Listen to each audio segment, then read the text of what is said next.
Before Noah could preserve a world, he had to be born into one that was already teaching itself how to destroy. His story begins generations before the ark, in the long shadow of the first murder. Cain, who had killed his brother Abel, went away from the presence of the Lord and settled east of Eden. There, the human family began doing what families would continue to do: marrying, bearing children, building homes, and giving names to the places they made. Cain and his wife had a son named Enoch. Cain then built a city and named it after him. It was a modest beginning by the standards of later civilizations, but it marked a decisive change. The ground that had once been worked by scattered families now held a permanent settlement. Human beings were organizing themselves, shaping the landscape, and creating places intended to outlast their builders. From Enoch came Irad. From Irad came Mehujael, then Methushael, and finally Lamech. The names carry the line forward quickly, but when the account reaches Lamech, it slows down. Something important has appeared within Cain's family. Lamech took two wives, Ada and Zillah. His household became associated with several of the skills that would define settled human culture. Ada gave birth to Jabal, remembered as the ancestor of those who lived in tents and raised livestock. His way of life required movement, planning, and the careful management of animals. Flocks and herds could provide food, clothing, materials, and wealth. The human family was learning how to sustain itself beyond the simple cultivation of one piece of ground. Jabal's brother was Jubal, remembered as the ancestor of those who played the lyre and the pipe. Music had entered the record. Human beings were no longer occupied only with shelter and survival. They were making instruments and producing ordered sound, creating something that could accompany celebration, mourning, memory, or worship. Zillah also had a son, Tubal-Cain, who forged tools from bronze and iron. Metal could be heated, shaped, sharpened, and put to use. It could break difficult ground, cut timber, build structures, and extend human strength. Tubal-Cain's sister was Naamah. In a few lines, a complex world begins to emerge. Cities, livestock, music, and metalwork. These developments are not presented as the problem. They show human ability expanding.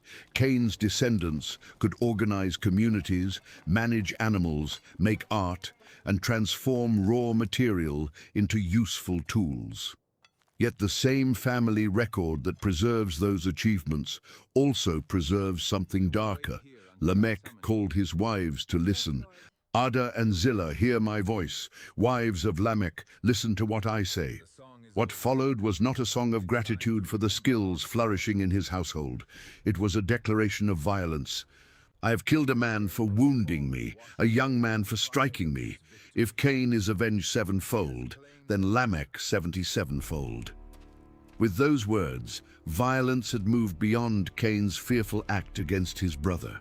Cain had tried to evade responsibility after Abel's death. Lamech announced killing as a point of strength. A wound or blow was answered with death, and the protection once pronounced over Cain was taken up by Lamech as a boast of vastly greater vengeance. This was the world developing before Noah, human skill growing alongside human brutality. People could build a city, compose music, tend herds, and forge metal, yet none of those abilities restrained the desire to repay injury with overwhelming force. Civilization could multiply human power without healing the human heart, but Cain's family was not the only line moving forward. Adam and his wife had another son. She named him Seth, saying, "God has appointed for me another offspring instead of Abel, for Cain killed him." The naming looked backward and forward at once. Abel was gone, and no later child could undo his death. Yet the family would not end with murder. Seth was received as another offspring, a continuation after loss. Seth later had a son and named him Enosh. Around this point, people began to call upon the name of the Lord. While Cain's descendants were building a city and establishing powerful crafts, Another line was marked by dependence on God. Both lines belong to the same early human world. Both would live under the conditions established after Eden, the burdened ground, the pain of death, and the growing distance between what humanity had been made to be and what it was becoming. The record then returns to Adam and begins a carefully ordered genealogy. Its rhythm is deliberate. A man lives, fathers a son, has other sons and daughters, completes the stated number of his years, and dies. Each generation advances the human story, but each also confirms the consequence that had entered it. The genealogy begins by recalling that God made humanity in his likeness and created them male and female. Humanity's first dignity had not been forgotten. Men and women belonged to a creation God had blessed, yet when Adam fathered Seth, the son is described as being in Adam's own likeness and image.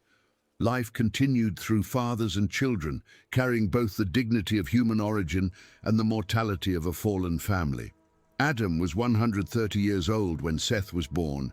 He lived another 800 years, had other sons and daughters, and died at the age of 930.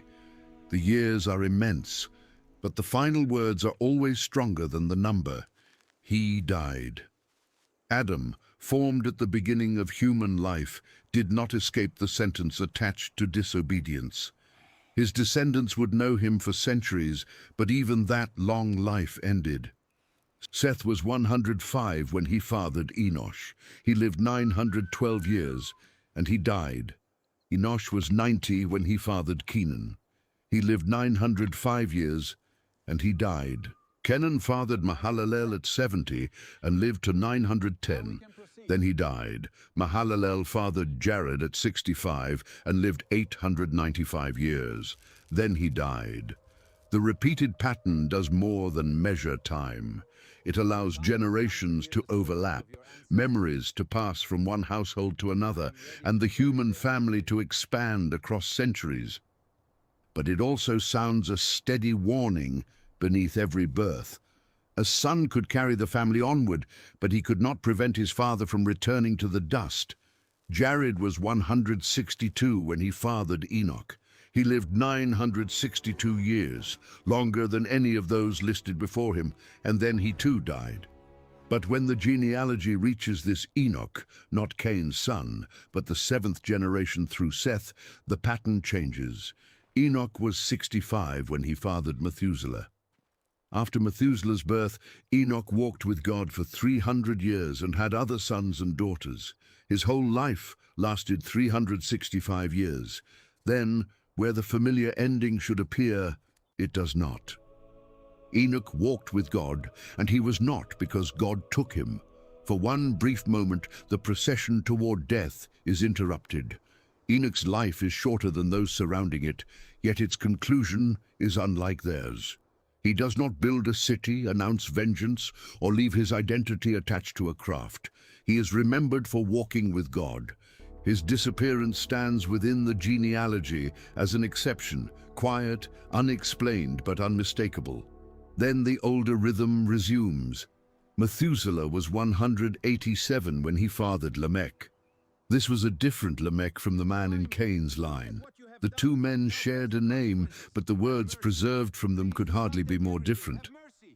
Cain's descendant Lamech had called his wives to hear him celebrate retaliation. Seth's descendant Lamech looked at the burden resting on the human family and longed for relief. By this time, the curse upon the ground was no distant memory. Every generation lived from land that did not yield without labor. Food had to be drawn from soil marked by thorns, resistance, exhaustion, and death. The long lives in the genealogy did not make that burden lighter. They prolonged humanity's encounter with it. When this Lamech was 182 years old, he fathered a son. He named him Noah. The name was connected with rest, and Lamech explained the hope he placed upon the child. Out of the ground that the Lord has cursed, this one shall bring us relief from our work and from the painful toil of our hands.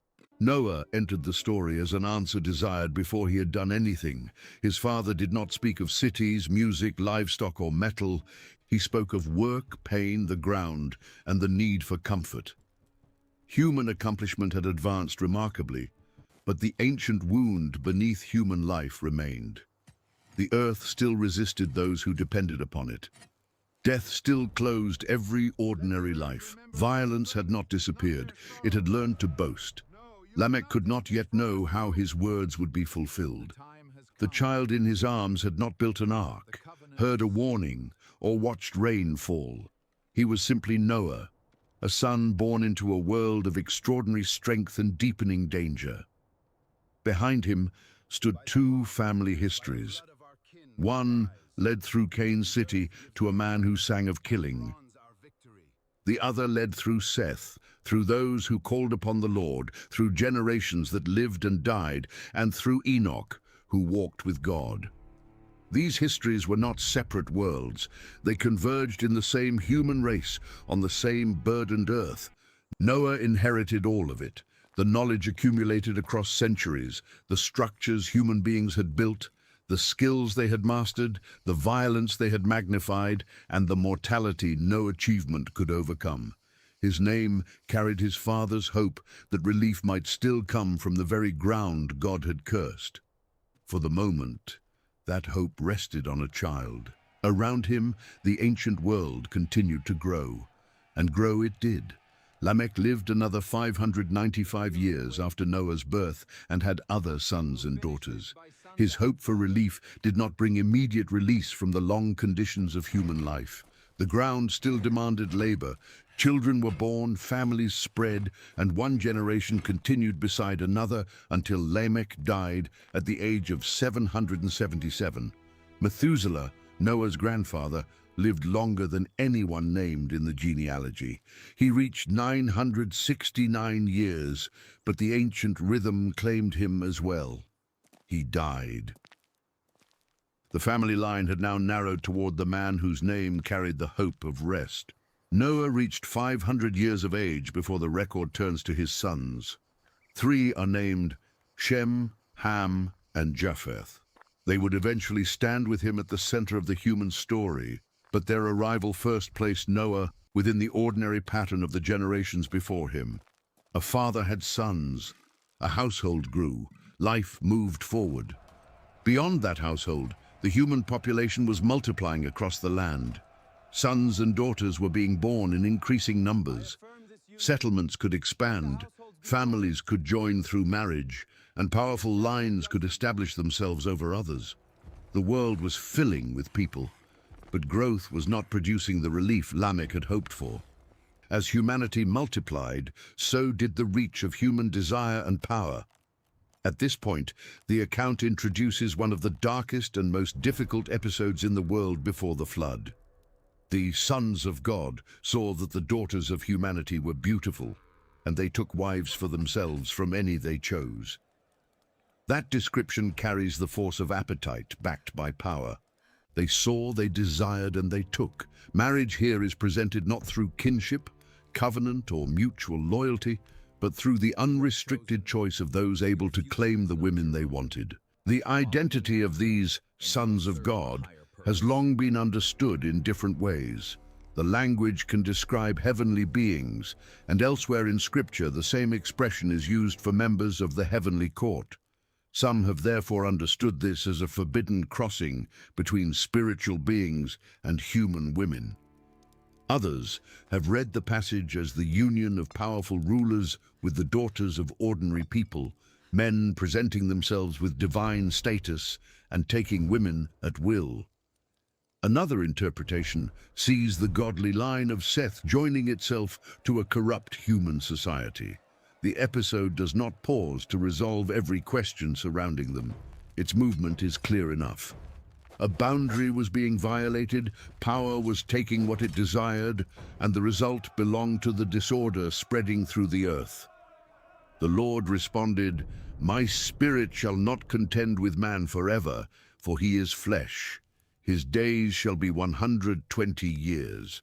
Humanity had been animated by the breath of God, yet humanity was flesh. mortal, dependent, and unable to sustain itself apart from its maker. The long lives of the early generations could easily create an illusion of permanence. A man might live through centuries, see descendants grow into vast families, and watch settlements become established communities. But no one possessed life by right. The God who had given breath was not bound to contend forever with a race using its strength against the order he had made. The 120 years introduced a limit. It may describe the remaining period before judgment fell, setting a final horizon over the pre-flood world. It also stands as a divine restriction against the apparent boundlessness of human ambition. Either way, the declaration changed the meaning of the world's continued growth. Time was no longer simply unfolding through one immense lifespan after another. A measure had been pronounced over it. Still, ordinary life continued, people married, children were born. Households increased. Men whose names became renowned moved through the earth. The Nephilim were present in those days, and also afterward when the sons of God went in to the daughters of humanity and children were born to them. The name Nephilim would appear again much later, when Israelite spies used it while describing the terrifying inhabitants of Canaan. Here, before the flood, they are associated with an age of imposing figures and extraordinary power. The children born from these unions became the mighty men of old, men of renown. To later generations, such men could sound like the heroes of a lost age. Their strength and reputation would make them memorable. In the ancient world, powerful warriors and rulers were often celebrated as more than ordinary men. Stories gathered around them. Their victories secured their fame, and their names survived because others repeated them. But the account places their renown under a shadow. They appear between the seizure of women and the approaching judgment of God. Their might is real, yet it is not evidence that the world is healthy. Their fame does not rescue their age from corruption. The ability to dominate others may produce a great name while moving humanity further from the purpose for which power was given. This creates a sharp contrast within Noah's world. His own family line had remembered Enoch because he walked with God. The wider world remembered mighty men because of their renown. One kind of life was measured by relationship with the Creator, the other by the impression it made upon human memory. Renown could travel farther as the population increased. A violent man with influence could affect more than his own household. A ruler who took whomever he chose could make his appetite the law for everyone beneath him. A warrior's strength could protect a settlement, but it could also make resistance impossible. Human multiplication enlarged the reach of every human choice. The conditions first heard in Lamech's song of vengeance were no longer confined to the boast of one man. Lamech had answered injury with disproportionate killing and made that threat the foundation of his security. Now the language of Genesis shows powerful figures acting with similar freedom. They saw what they wanted and took it. Desire did not recognize restraint. Strength did not accept limits. The ability to choose had become the ability to seize. This was not a primitive world lacking intelligence or organization. Its people inherited generations of accumulated knowledge. They knew how to cultivate the ground, manage animals, establish settlements, produce music, and work metal. Their long lives allowed experience to remain within living memory for centuries. Fathers, sons, grandsons, and distant descendants could share the earth at the same time. Skills could be passed forward, expanded, and combined. But none of that progress could govern the use of power. A forged tool could serve human labor, while the knowledge behind it could also support violence. A settled community could create cooperation, while its structures could strengthen those at the top. Music could give form to human experience, while Lamech had already shown that a song could celebrate revenge. Human culture was becoming richer, yet moral restraint was becoming weaker. Noah's household existed within this expanding society. Shem, Ham, and Japheth were not born into an empty wilderness waiting for civilization to begin. They entered an old world, one shaped by centuries of human labor and memory. Around them were families tracing their descent through long lines, men known for strength and communities accustomed to the exercise of human power. Noah had been named in expectation of comfort from the cursed ground. But the central danger was no longer the ground's resistance alone. The soil might frustrate human work, yet human beings were turning their own strength against the order of life. The pain attached to labor could be endured. A society in which the powerful took whatever they chose presented a different kind of threat.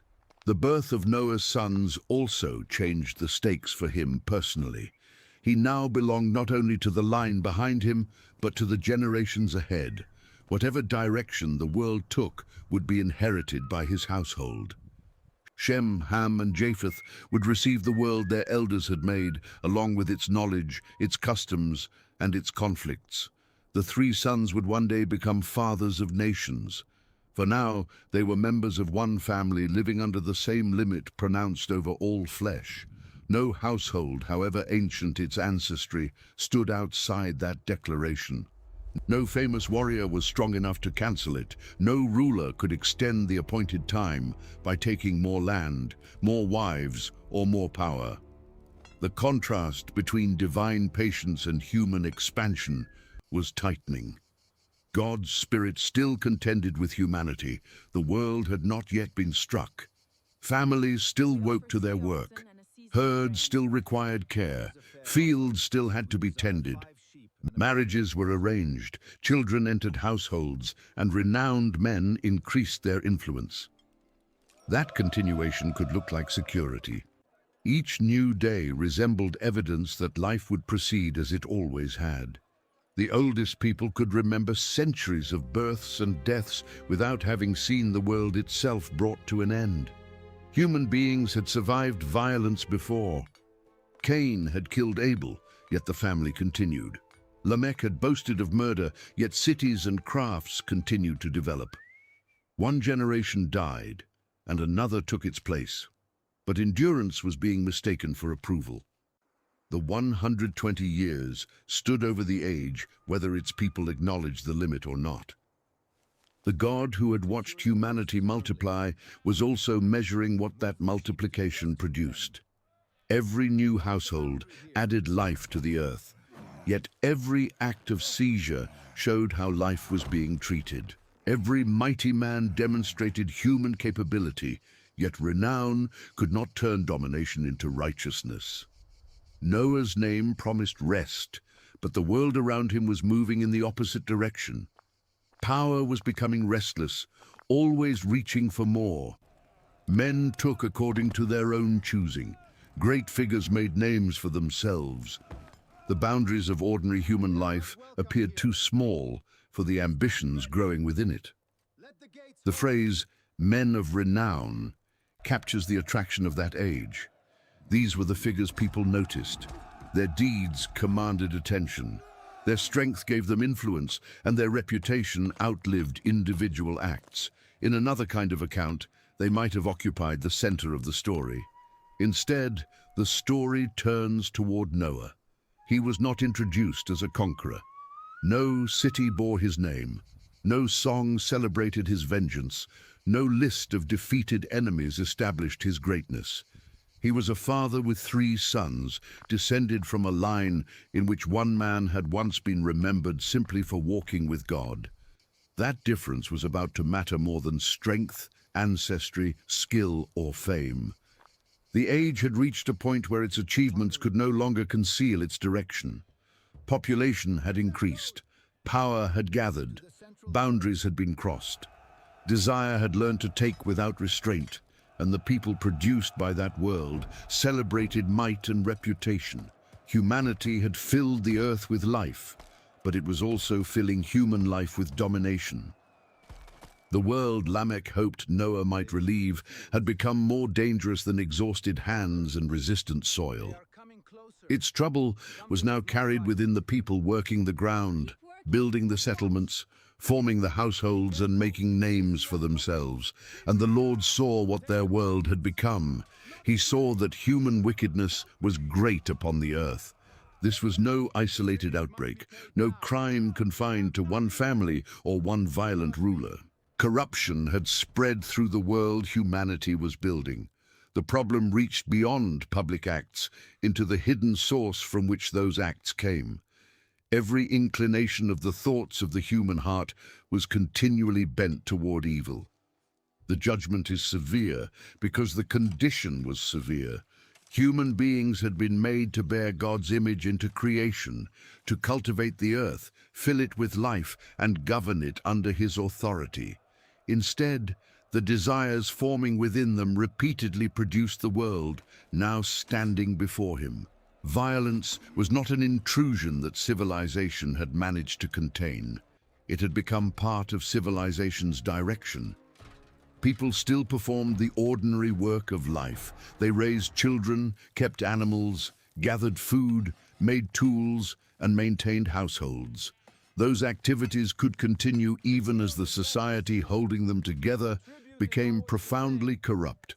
A world does not need to stop functioning before it becomes wicked. Its routines can survive while its loyalties, ambitions, and uses of power turn steadily toward harm. God's response is described in personal terms. The Lord regretted that He had made humanity on the earth, and He was grieved to His heart. This grief did not arise from discovering something He had been unable to see. The language reveals what human evil meant to the Creator. He was not an indifferent observer, measuring the decline of a distant population. The people corrupting the earth were His creatures. Their life came from Him. The ground beneath them belonged to the world He had made and blessed. Their violence damaged lives that bore His image. The same God who had once looked upon the completed creation and called it very good now, looked upon the human world and saw pervasive evil. That change lay not in the goodness of His purpose, but in the rebellion of those entrusted with it. Humanity had received life and used it to spread death. It had received dominion and turned it into domination. It had multiplied across the land, but the multiplication of people had also multiplied the reach of their corruption. The Lord's regret, therefore, carried the weight of sorrow without weakening the certainty of His judgment. Divine grief was not permission for violence to continue. It was the reason the coming sentence could not be reduced to cold destruction. The Creator was confronting what His creatures had made of His world. He declared, "I will wipe from the face of the earth the human race I have created, and with them the animals, the creeping things and the birds of the heavens, for I regret that I have made them." The sentence moved across the categories of land life named in creation. Humanity stood at its center, but humanity would not suffer alone. The creatures placed under human care shared the world human violence had corrupted. Animals, small creatures moving close to the ground, and birds above it all belonged to the threatened order. The judgment would be an erasure from the face of the ground.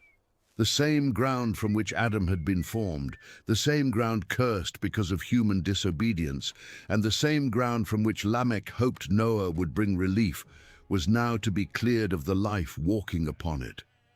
Humanity's corruption had reached such depth that the inhabited world faced unmaking. Every ordinary source of confidence now stood exposed. Long life offered no defense.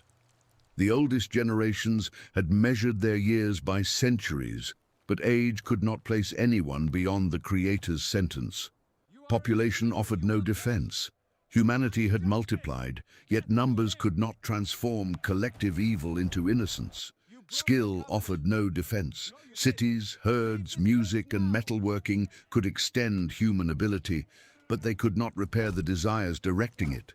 Strength offered no defense. Mighty men might overpower their neighbors, but none could overpower the God whose world they inhabited. Renown offered no defense. A name remembered among people carried no authority before the one who saw the heart. The announcement reached back through the whole course of human revolt. Adam and Eve had taken what was forbidden. Cain had killed his brother. Lamech had celebrated vengeance. Powerful figures had taken women according to their choosing. Now evil was described not as a series of unrelated failures, but as a settled pattern. What had begun with a hand reaching for forbidden fruit had spread into a society filled with violence. Yet the declaration of destruction was not the final sentence in the scene. Noah found favor in the eyes of the Lord. The entire future of land-dwelling life turns upon that contrast. God looked upon humanity and saw great wickedness. He looked upon Noah, and Noah found favor. The word does not make Noah the owner of a claim against God. Favor is received, not demanded. In a world rushing toward judgment, Noah was met by divine grace. That grace did not mean his life bore no relation to the choice. Noah is introduced as a righteous man, blameless among the people of his generation. He walked with God. Righteousness here is not an abstract idea detached from conduct. It describes a life rightly ordered before God and among others.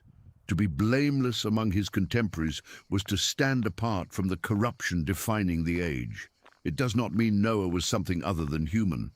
It means the accusations properly brought against his generation did not describe the direction of his life.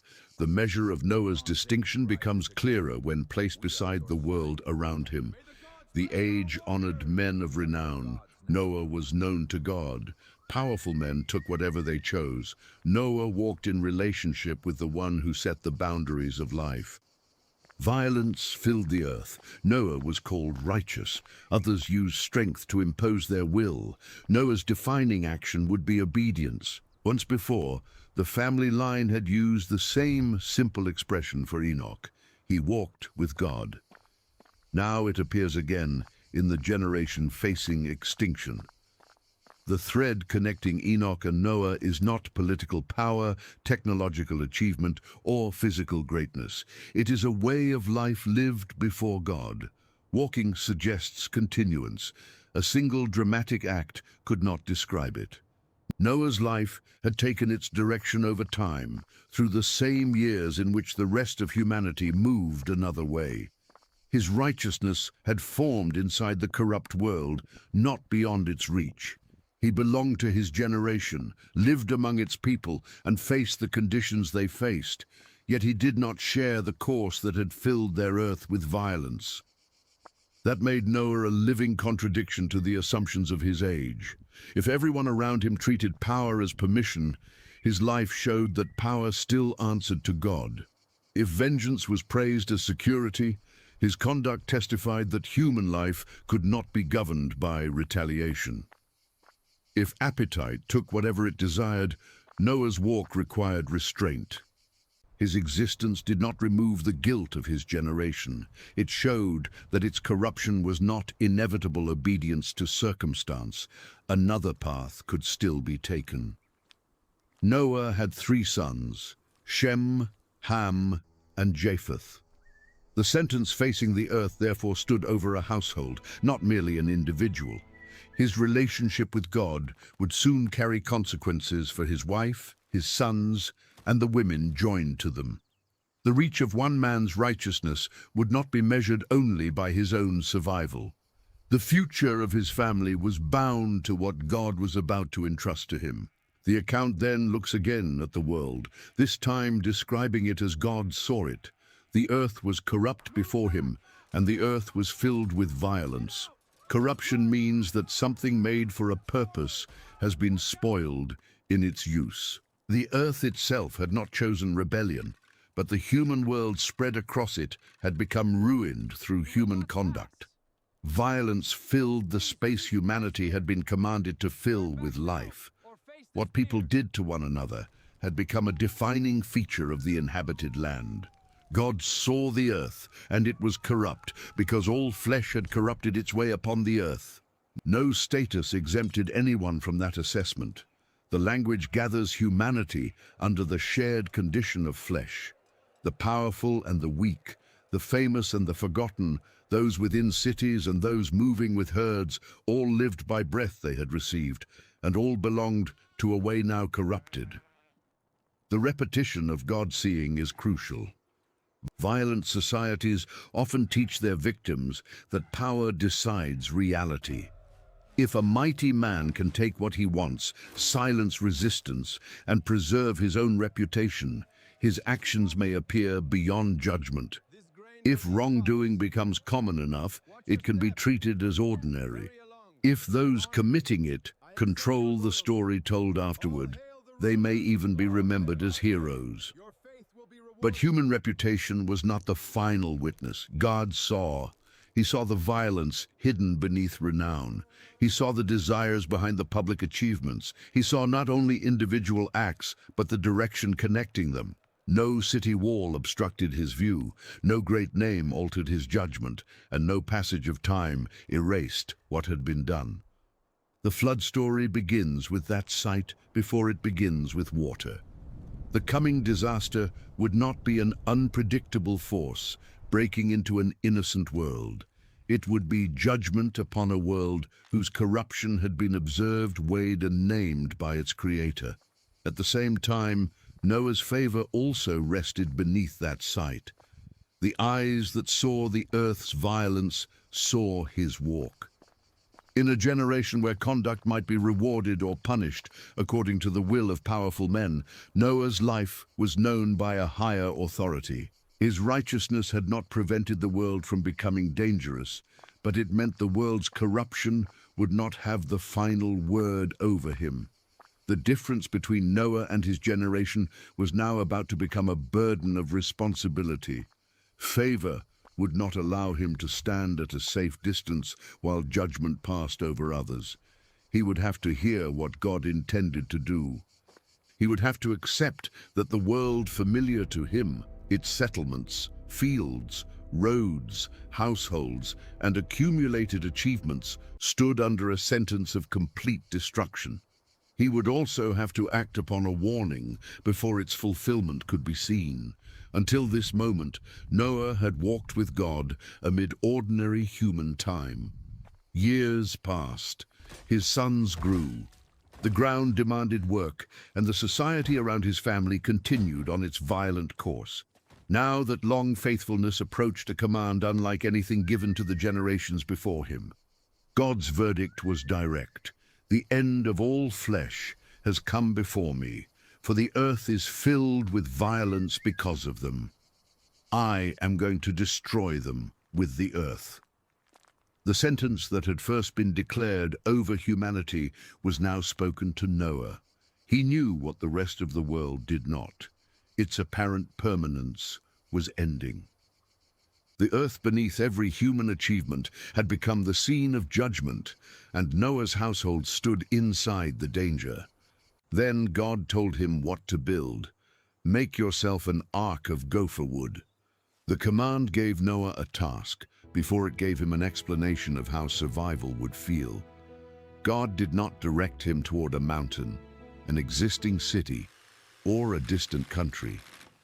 Noah was to construct something the world around him had never needed, a vast enclosed vessel built to remain above a coming destruction. The ark was not described as a ship designed for travel. It had no sail, no mast, no oars, and no rudder. Noah was not being taught to navigate toward a chosen destination. His responsibility was to build according to the dimensions God supplied, enter when summoned, and be carried through forces no human being could control. The wood is named as gopher wood, a material preserved under an ancient term. Whatever its precise species, it was to form the body of the vessel. Noah was instructed to make compartments within it. The ark would not be an empty shell. Its interior had to be divided into ordered spaces capable of holding the life assigned to it. Then came a requirement that addressed the danger of water directly. Cover it inside and out with pitch. The vessel had to be sealed on both sides. Its wooden frame would stand between the occupants and the flood, but the covering would keep the flood from passing through that frame. Every surface mattered.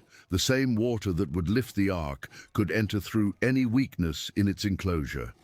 The pitch made the distinction between floating upon the judgment and being overcome by it.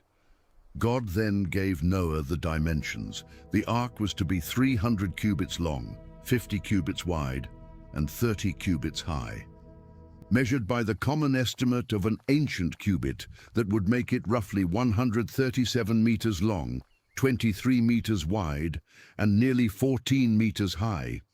Its length would be 6 times its width and 10 times its height. This was not a small refuge for one family. It was an immense structure, long and broad enough to contain an ordered community of people, animals, and provisions. The dimensions turned the warning into a physical demand. Noah had heard that the earth would be destroyed. Now he was being shown the scale of the obedience required before that happened. The judgment might still be unseen, but the vessel had to become visible, one measured length at a time. A roof or opening was to be made for the ark and finished to within a cubit at the top. Light and air had to enter the enclosed space without exposing it to the waters outside. The instruction balanced enclosure with life. The ark had to be sealed, but it could not become a tomb. Those inside would need a protected opening toward the world beyond its walls. A door was to be placed in the side. There would be one appointed entrance into the vessel. The ark's enormous dimensions did not make it accessible from every direction. Noah's household and the creatures assigned to survive would enter through that side door, passing from the world marked for destruction into the structure God had commanded. Inside, the ark was to contain lower, second, and third decks. The vessel's height would therefore be organized vertically as well as divided into compartments. Life would be arranged across 3 levels within a single enclosure. Space had to be used deliberately. Animals of different kinds, human occupants, and stored food would all require places within the structure. The instructions were practical, but their meaning reached beyond construction. Until now, Noah had lived within the ordinary spaces of human society: household, field, settlement, open land. God was commanding him to create a new temporary world inside wooden walls. Outside would remain everything humanity had built over generations. Inside would be only what God appointed to pass through the flood. Noah was not asked to reinforce his house. The coming event would not be weathered to endure beneath a stronger roof. He was not told to gather weapons, though the earth was violent. Human enemies were no longer the greatest danger. He was not told to store his wealth in a fortified place, because property fixed to the ground would share the ground's fate. The ark required a complete change in preparation. Every ordinary plan assumed that the earth beneath human life would remain stable. A farmer planted because seasons continued. A herdsman moved animals because pasture existed ahead. A builder laid foundations because the land could bear the weight of what he raised. Noah was now commanded to build for the moment when the ground itself could no longer serve as refuge. God made the cause unmistakable. I am going to bring floodwaters upon the earth. The water would not be confined to a river overflowing its banks or a storm passing over one region. It was directed against the earth as the inhabited home of land-breathing life. The judgment matched the breadth of the corruption. Violence had filled the earth. The floodwaters would cover it. The purpose was equally explicit: to destroy under heaven all flesh, in which was the breath of life. Breath marked the living creatures now under sentence. Human beings and animals depended upon the same created conditions: air above them and land beneath them. The flood would remove those conditions. Creatures made to live upon dry ground could not survive when dry ground disappeared. Everything that is on the earth shall die. For Noah, Those words defined the cost of the command. The ark was not an experiment in construction or a symbol detached from events. Its necessity rested upon universal death outside it. Every cubit of its length answered the declared scale of the disaster. Every compartment anticipated life that could not remain where it was. Every layer of pitch acknowledged that the waters would search the boundary between safety and destruction. The instruction also placed Noah in a relationship to time, unlike that of everyone around him. Others could continue planning according to familiar patterns. Noah had to organize his labor around an event known only because God had warned him. The ark would consume resources and attention in the present for a future that had not yet appeared. Faithfulness in that setting could not remain inward. Noah's walk with God had now taken the form of measurements, materials, surfaces, rooms, decks, an opening, and a door. The warning demanded decisions that would shape the daily work of his household. Obedience would occupy space. It would leave a structure standing in the same world whose people continued living under the assumption that tomorrow would resemble today. The vessel's form also defined the kind of deliverance being offered. Noah would not rise above the flood by his own strength. He would not defeat the waters. The ark itself would not stop them from coming. It would receive their force and remain upon them. Safety would come through separation, without escape from the event. Noah would pass through the judgment while enclosed within the provision God had given. That provision required precision. God did not merely tell Noah to build something large. He specified its proportions and arrangement. Noah's own imagination would not determine the shape of survival. The same voice announcing the danger supplied the means of preservation. The compartments within the ark anticipated company. Noah had first heard the verdict as one righteous man in a corrupt generation, but the vessel's scale showed that his rescue was never meant to concern him alone. Its interior would hold a household, and beyond that household, representatives of living creatures. The future would enter the ark in many forms, each dependent upon a work entrusted to Noah before any of them came aboard. The 3 decks created order within confinement. Once the flood began, the inhabitants would have no field into which animals could be released, no neighboring storehouse from which supplies could be obtained, and no second vessel to receive an overflow. The ark had to contain what survival required from the beginning. Its design gathered life inward because the habitable world outside would soon vanish. The side door carried a similar finality. During construction, it was an opening. At the appointed time, it would become the passage through which the preserved entered. After that, its relationship to the world outside would change. The ark would have to become closed against the very earth on which it had been built. For centuries, human beings had secured themselves by expanding outward. They built cities, increased households, accumulated herds, forged tools, and made names that traveled beyond their immediate lives. God's command moved Noah in the opposite direction. He was to gather what mattered into a bounded space whose dimensions had been set for him. The contrast was severe. The mighty men of the age displayed power by taking. Noah would exercise responsibility by receiving instructions. Violent men protected themselves through retaliation. Noah would prepare through submission. The world celebrated those whose actions made them renowned. Noah's great work began with no declaration of his own greatness, only the words, "Make yourself an ark." Yet the command was not simple in any ordinary sense. The ark's length alone stretched far beyond a common dwelling. Its height required 3 complete levels. Its exterior and interior had to be made ready against prolonged contact with water.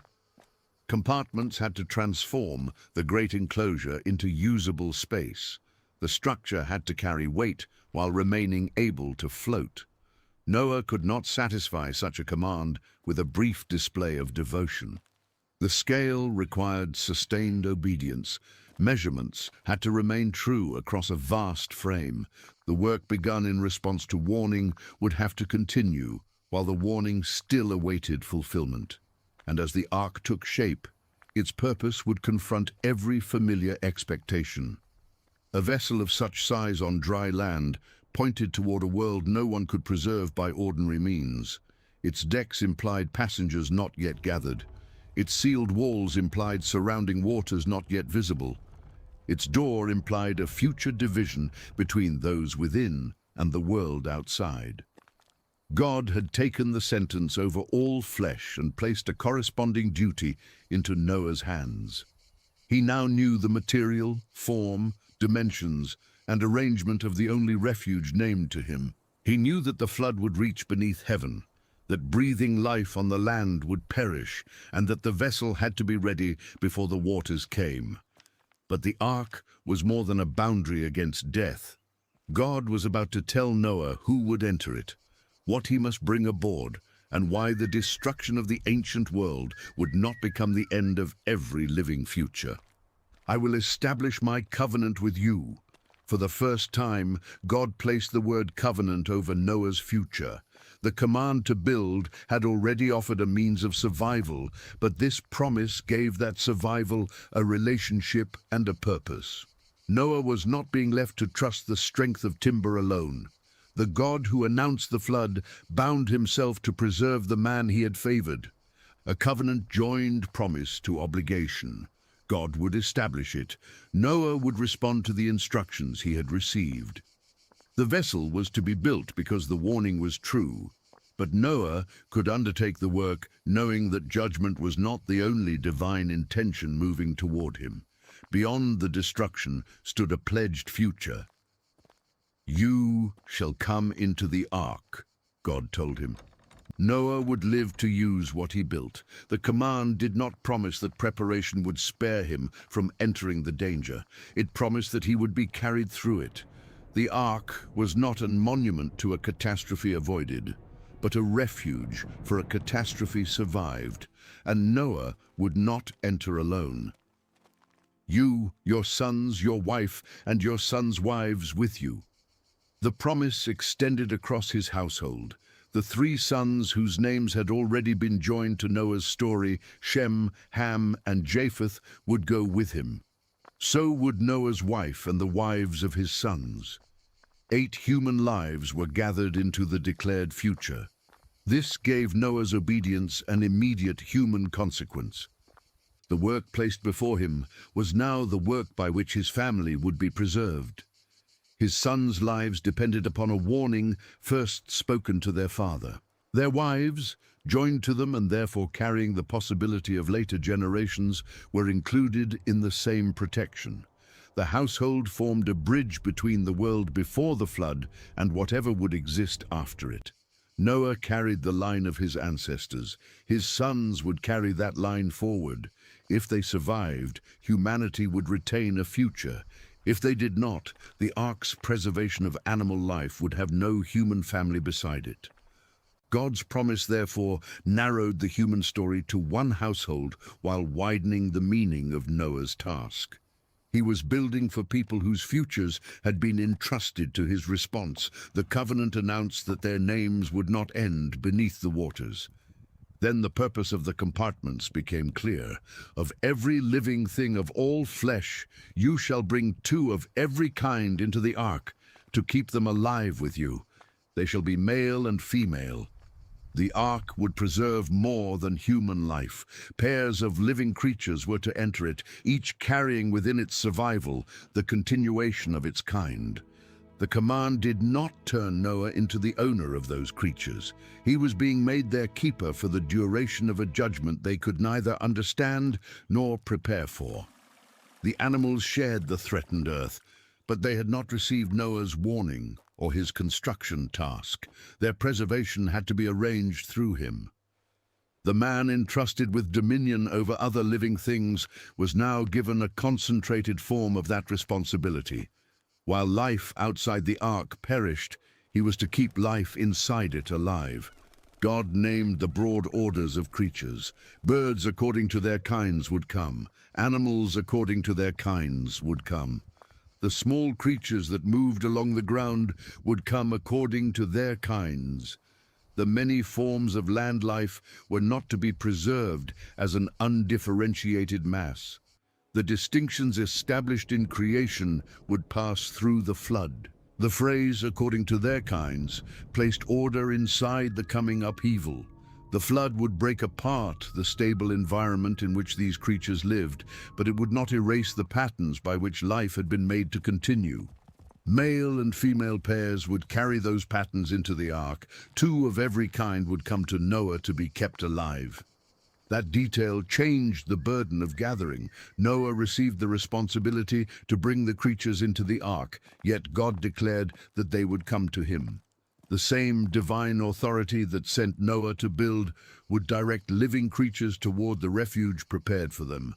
Noah's task was immense, but he was not being told to create the preservation he had been promised. He was to receive, arrange, and sustain what God brought. The movement of the animals would eventually provide its own confirmation. Noah had heard of a flood that had not yet arrived. The creatures coming according to their kinds would show that the warning concerned the whole order of land life. They would not be random additions to his household. They would be the living cargo appointed by God. Each pair also gave the ark a purpose beyond the first moment of rescue.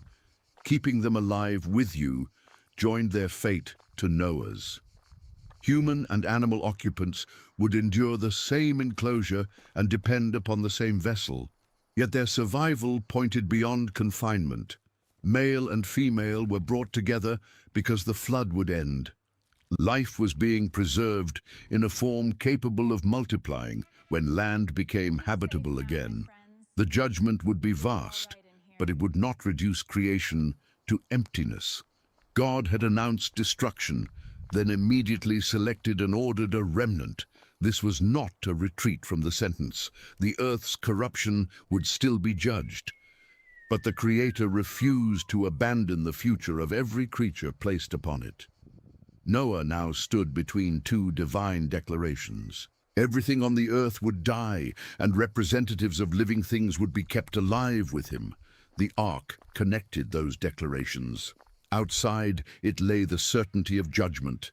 Inside it, the certainty of preservation. The same flood would make both words visible. Living creatures, however, could not be sustained by enclosure alone. Take with you every kind of food that is eaten, and gather it as food for yourselves and for them. Noah had to prepare not only for entry, but for duration. The ark would need stores sufficient for its human occupants and its animals. Once the waters rose, no harvest could be gathered from outside, no flock could be led to pasture, no field could be revisited, and no supply could be replaced from a neighboring household. What life would need later had to be collected beforehand. Food linked the ark to the ground it would temporarily leave behind. The earth, under sentence, still produced the provisions required to carry life through that sentence. Noah had to gather from the present world what the preserved community would consume while waiting for another one to emerge. This expanded the work far beyond the wooden structure. The ark needed space not only for living occupants, but for what those occupants would eat. Food had to be gathered and stored before the door closed. The great vessel was becoming an enclosed economy of survival.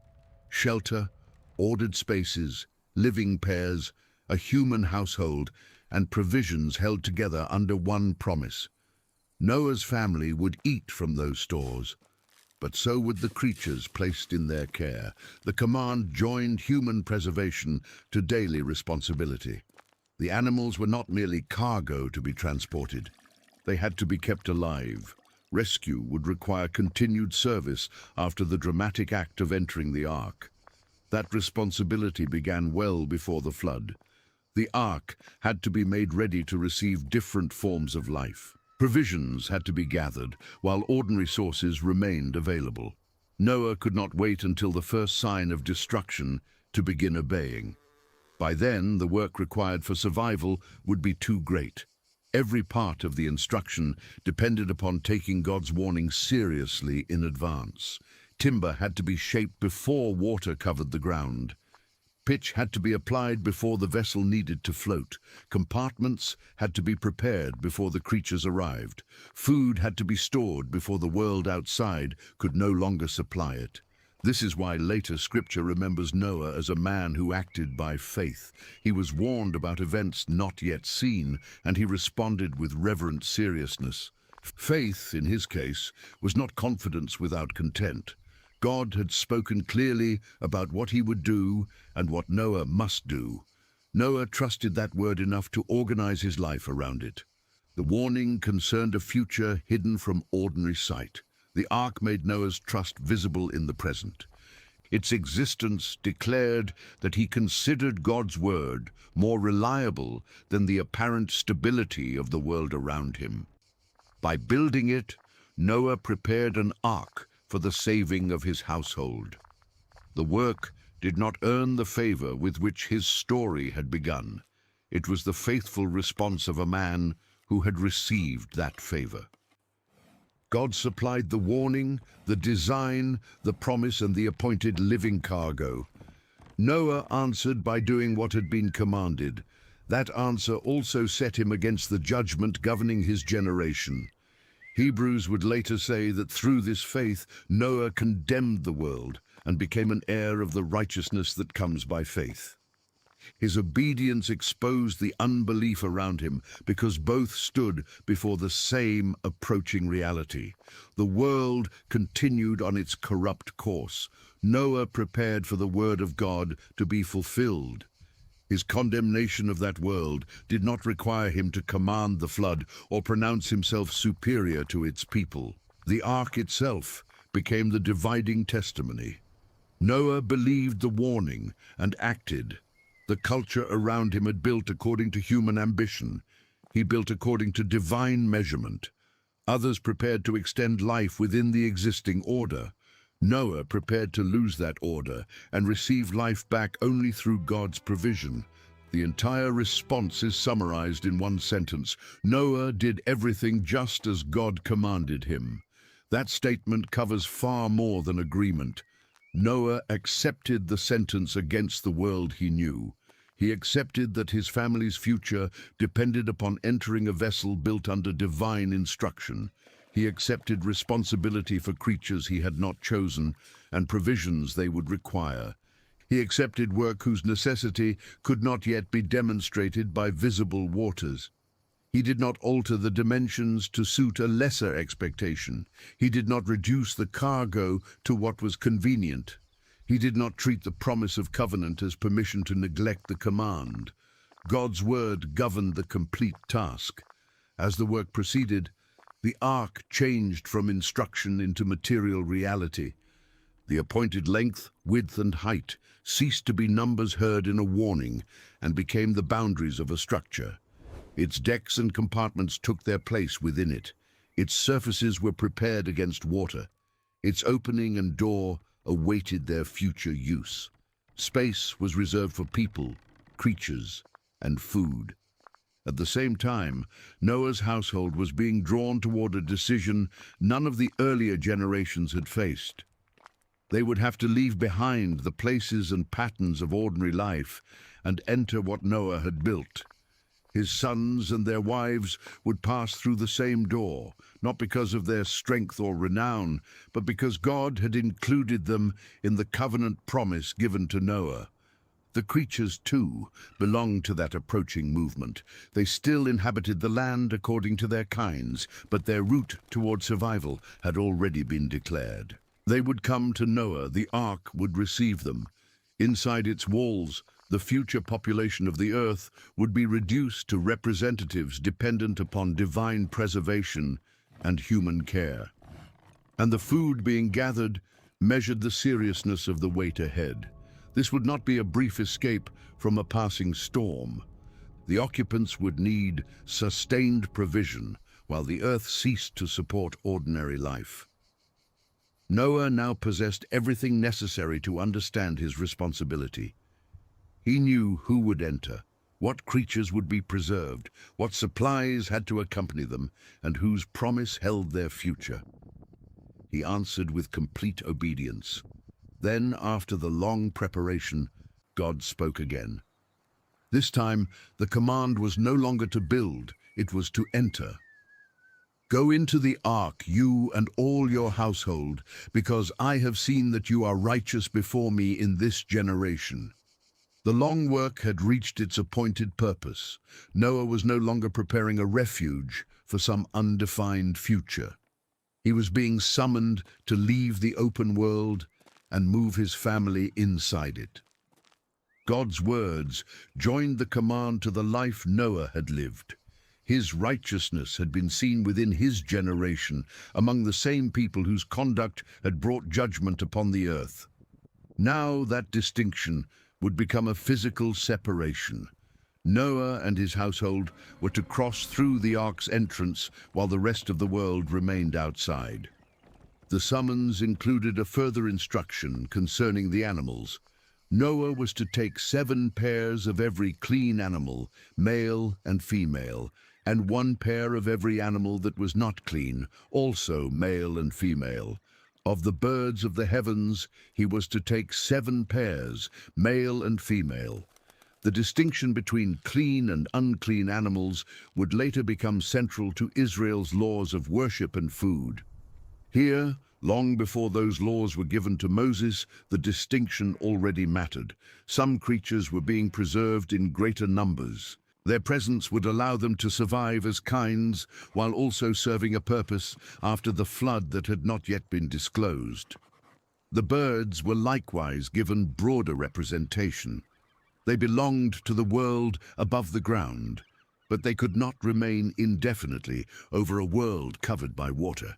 Their survival depended upon the ark as surely as that of animals that walked or crept upon the land. God stated the purpose plainly. These creatures were to be kept alive over the face of all the earth. The phrase looked beyond the walls of the vessel. The animals were entering confinement so that life could later spread outward. What was being gathered into one place would not remain there forever. The pairs carried the possibility of renewed populations, and the additional clean animals and birds ensured that preservation would not be exhausted by what came after release. Then Noah received a measure of time. In 7 days I will send rain upon the earth. After years of preparation, only 1 week remained. The warning had moved from an event ahead to a deadline counted in days. Noah could now mark the final interval between the world as it stood and the beginning of its destruction. 7 days were long enough to obey the summons, but not long enough to begin the work again. No one hearing the warning at that stage could construct another ark of the dimensions Noah had been given. No last-minute burst of concern could reproduce the sustained faithfulness that had prepared the vessel, gathered the provisions, and made space for its occupants. The time for building was over. The time for entering had come. God also announced how the judgment would begin. Rain would fall for 40 days and 40 nights. The duration meant that this would be no violent shower followed by recovery. Day would follow day, night would follow night, and the water would continue. The distinction between ordinary weather and divine judgment would soon become impossible to ignore. The purpose remained unchanged. I will wipe from the face of the ground every living thing that I have made. The words now stood only 7 days from fulfillment.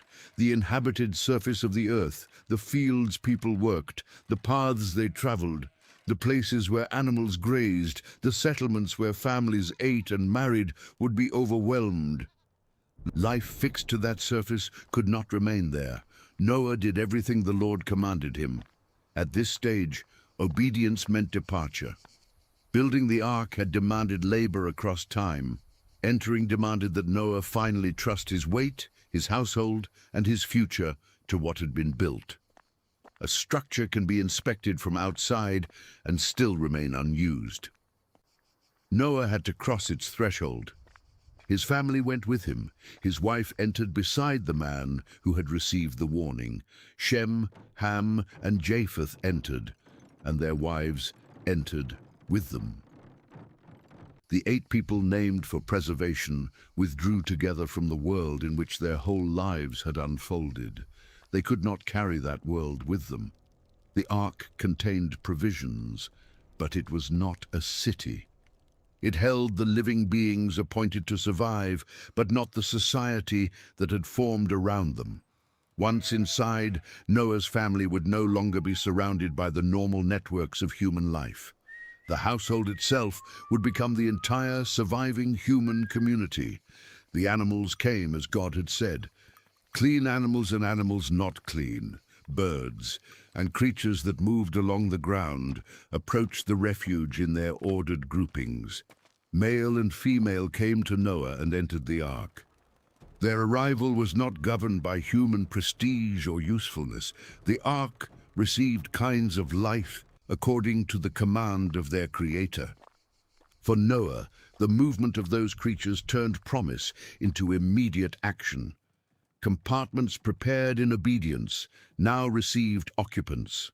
Food gathered earlier now had those for whom it had been stored. Empty spaces acquired their purpose. The vessel that had stood as a warning became a living enclosure. The gathering also reversed the normal relationship between humanity and the animal world. Human beings had spread across the earth, managing creatures according to their needs and extending their control over habitats.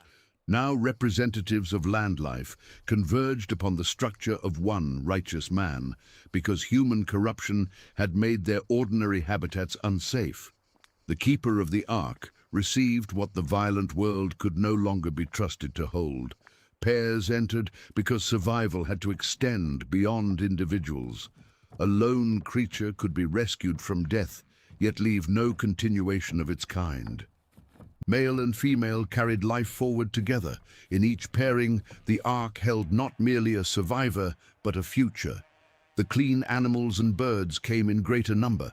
Their additional pairs showed that preservation was not being calculated at the barest edge of extinction alone. The renewed world would require more than release. It would involve worship, multiplication, and the restoration of life upon the ground. The reason would become clear when Noah finally stood outside the ark again. For now, the movement was inward. People entered. Animals entered, birds entered, creatures close to the ground entered. Provisions already lay within reach. The ordered abundance of the earth was being compressed into a vessel whose walls would soon be surrounded by disordering waters. Outside, the 7-day interval still belonged to ordinary time. People continued eating and drinking. Men and women continued marrying and giving in marriage. These were not crimes in themselves. They were the regular activities by which human life continued from one day to the next. Their significance lay in how completely normal life appeared while judgment approached. Meals assumed another meal would follow. Marriages assumed years ahead, in which households would be formed and children raised. Work invested effort in a future expected to resemble the past. The routines of society gave no visible sign that the face of the earth was about to change. Centuries later, Jesus would point to these very days when describing the danger of being unprepared for divine judgment. The people of Noah's generation continued their ordinary lives until the day Noah entered the ark. The catastrophe did not become real to them when it was announced. It became real when it arrived. That is what made the 7 days so severe. 2 kinds of time were passing at once. Outside, the world followed its familiar rhythm. Inside and around the ark, Noah's household moved according to the word of God. The same sunrise could mean another ordinary day to one person and one fewer day before the flood to Noah. The difference was not access to visible evidence of rain. For most of the interval, the announced event still lay ahead. The difference was whether the warning governed action before sight made belief unavoidable. Noah's conduct had already served as a warning to his generation. Later scripture calls him a herald of righteousness. His life and his work stood against the violence of his age. The ark testified that God had judged the world's direction and that escape could not be found through the powers people trusted. Yet the people around him continued within the social order they knew. The mighty still possessed their strength. Settlements still stood. Fields remained beneath the sky. The earth did not appear to be disappearing. Nothing in the ordinary routines of eating, drinking, marrying, and working could prevent the conclusion that life would simply go on. The ark contradicted that conclusion. Its completed form declared that the apparent stability of the world was not the final measure of reality.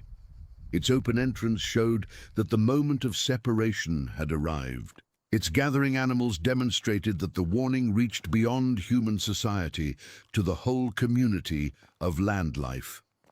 Noah's household moving inside showed that preparation had become commitment. There was no advantage in standing near the ark while remaining outside it.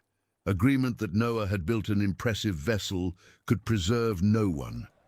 Curiosity about the animals could not turn observation into refuge.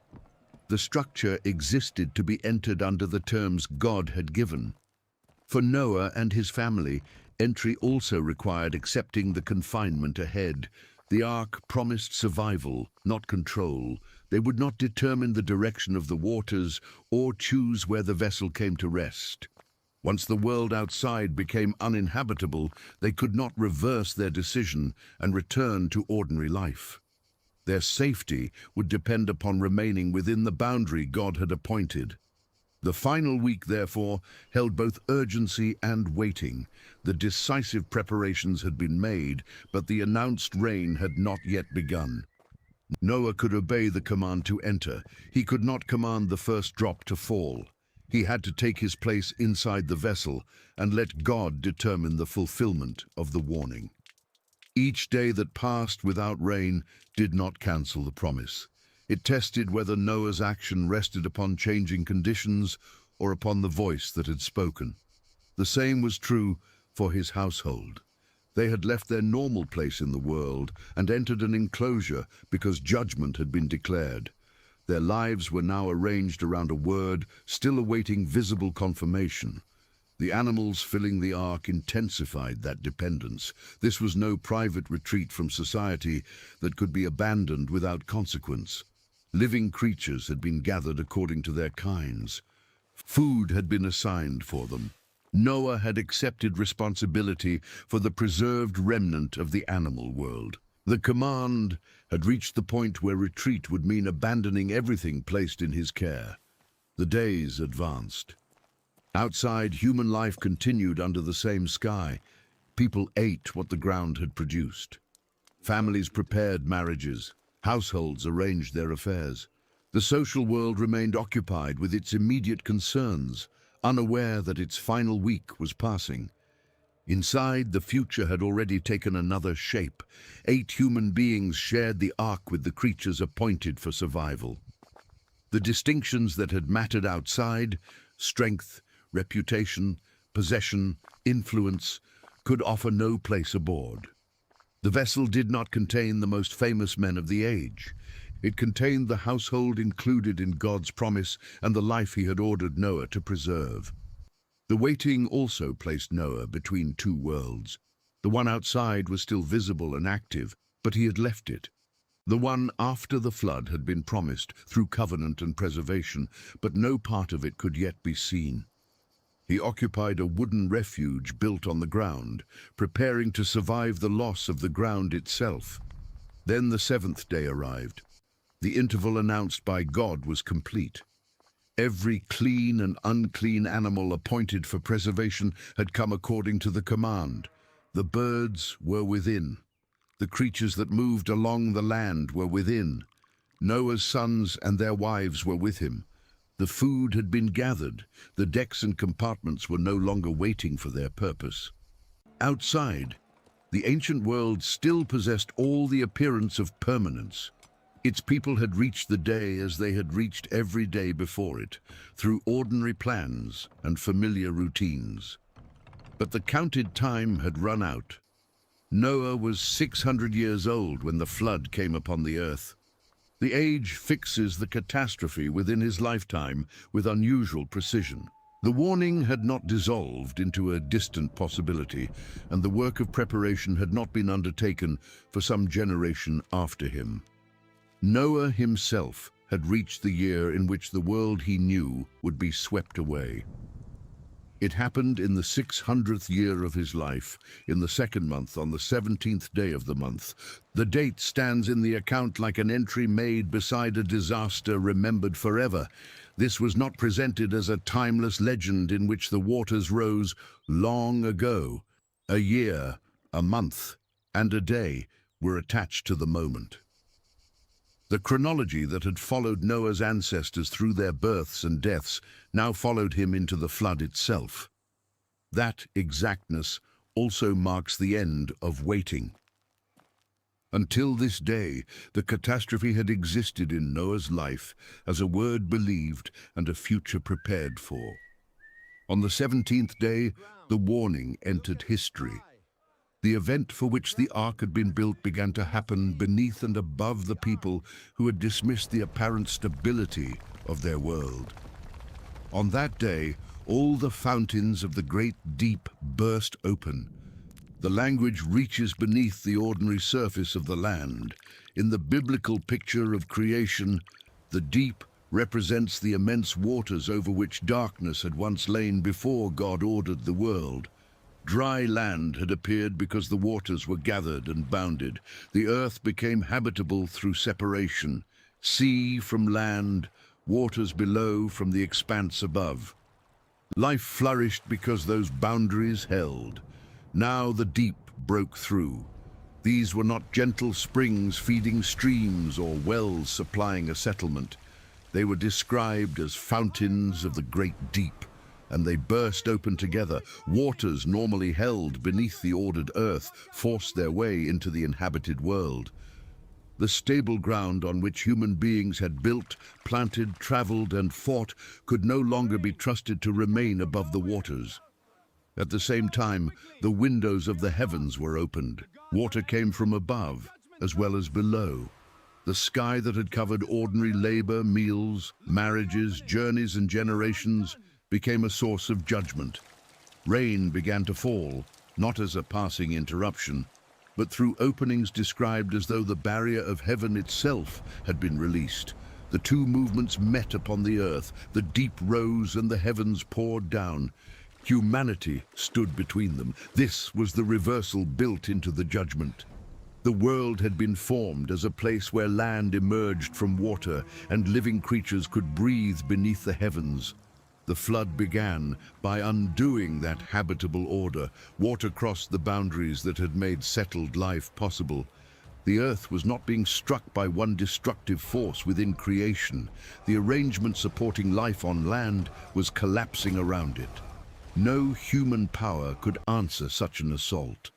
A wall might resist an army, but not waters rising from beneath its foundations while rain entered from above.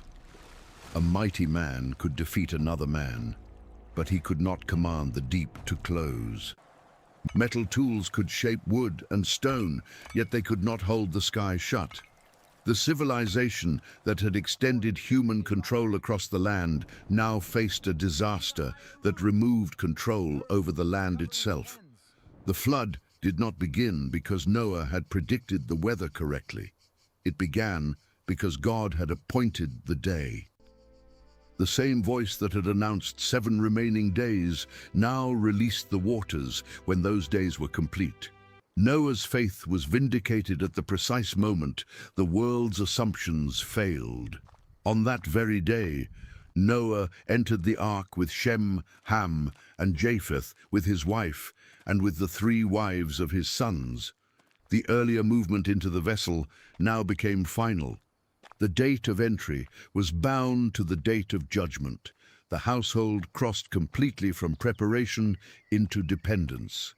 There would be no further period in which they could move freely between the ark and the world outside.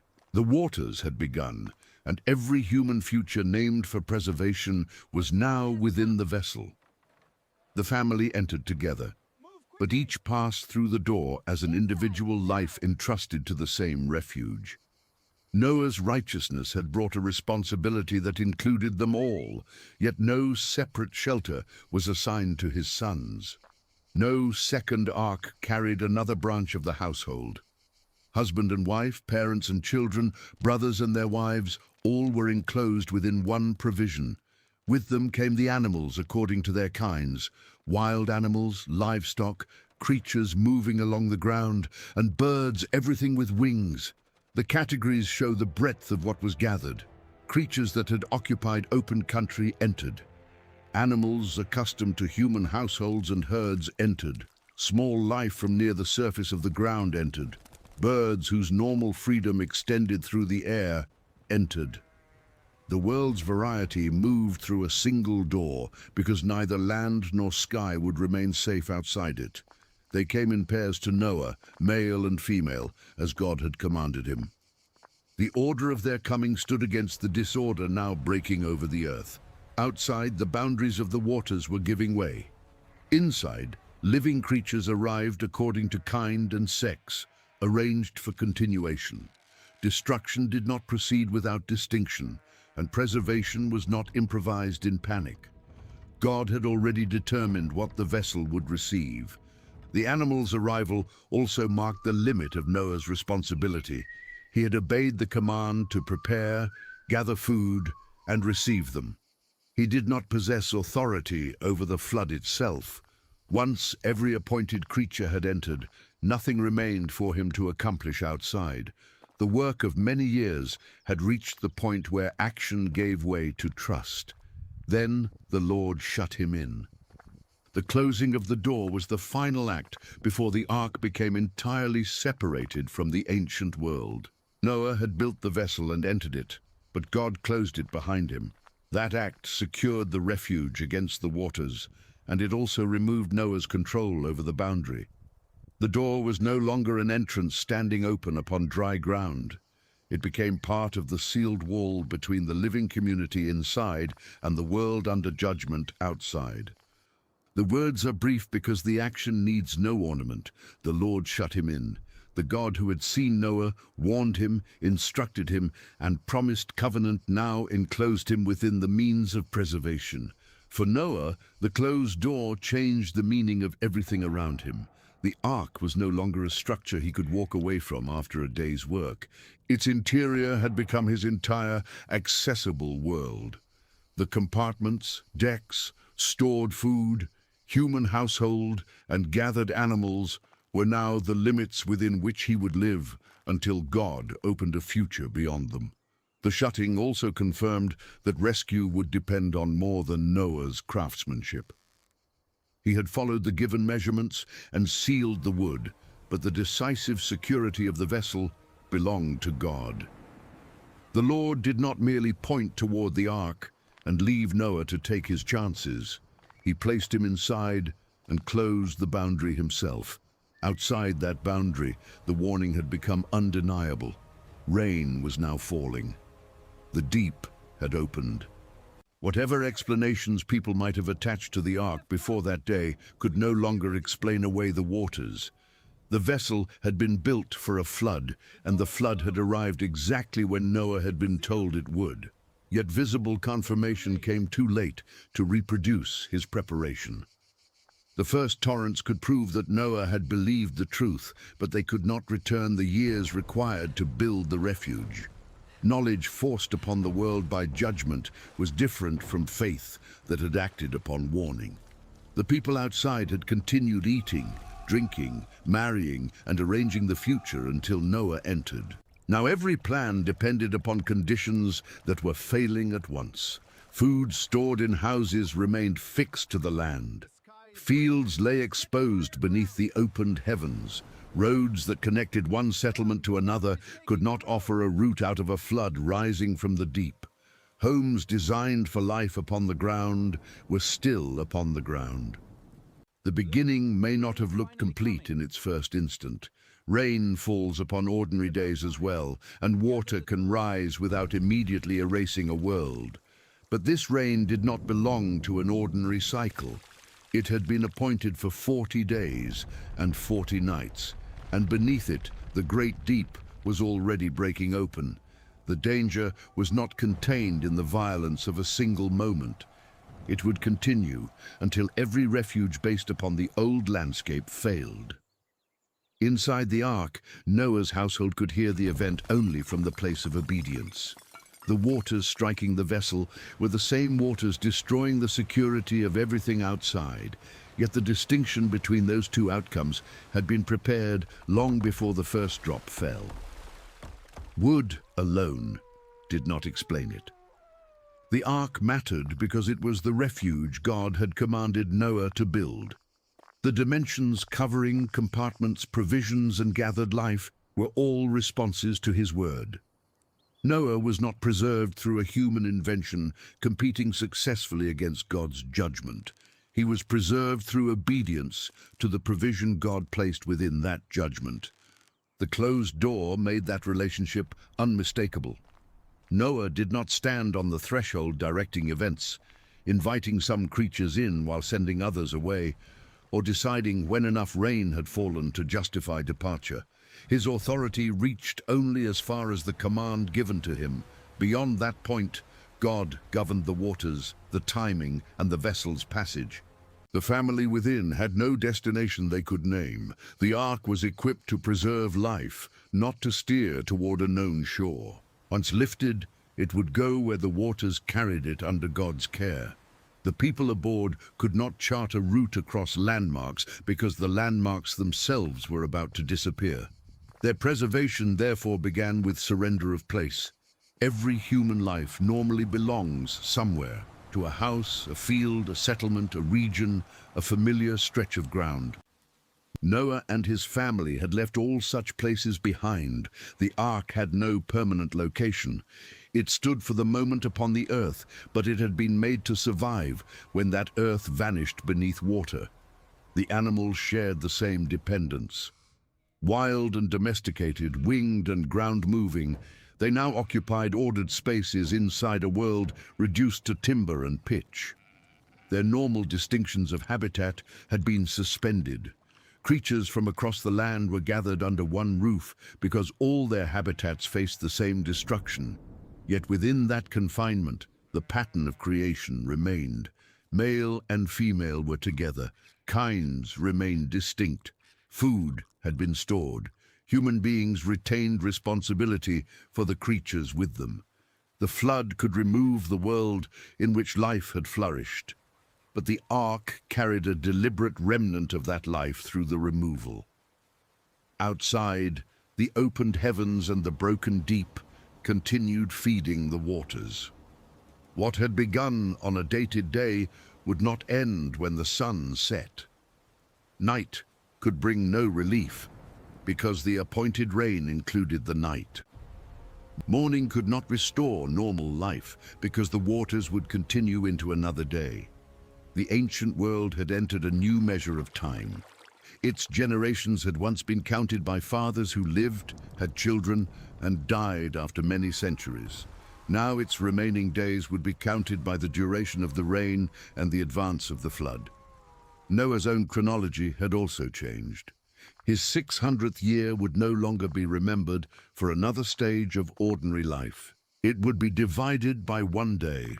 Before the 17th day of the second month, he lived upon the earth his ancestors had known. After it, he lived inside the ark while that earth disappeared. The door remained closed. The household remained within. Every creature appointed for survival had entered.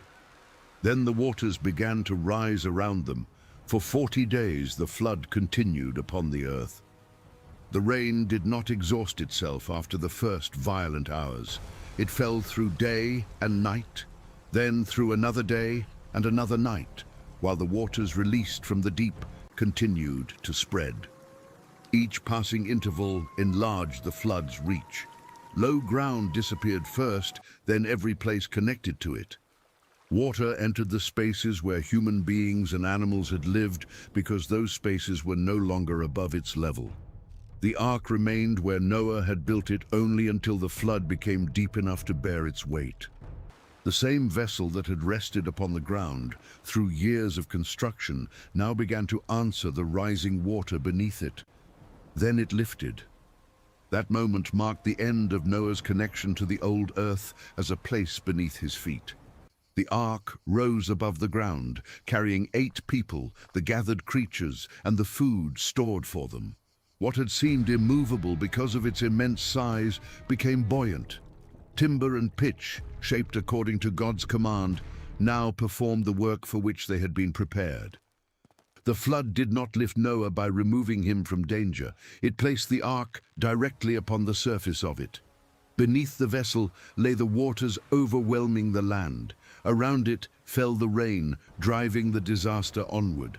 Yet the water that destroyed the old conditions of life also raised the refuge above them. This was the first great reversal of the flood. The rising waters reduced every structure fixed to the ground, but they elevated the one structure built to leave the ground behind. Houses depended upon foundations remaining secure.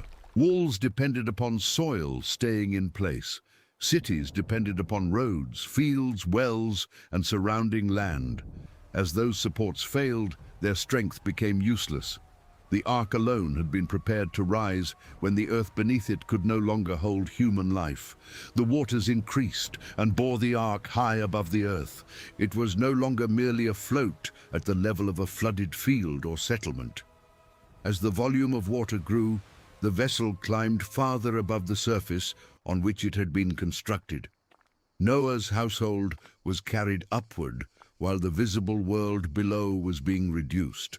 The change also removed the ark from human direction. Once it had lifted, no one aboard could return it to its former position. Noah had no anchor fixed to surviving ground and no means of steering toward a place of his choice. The vessel moved because the waters moved.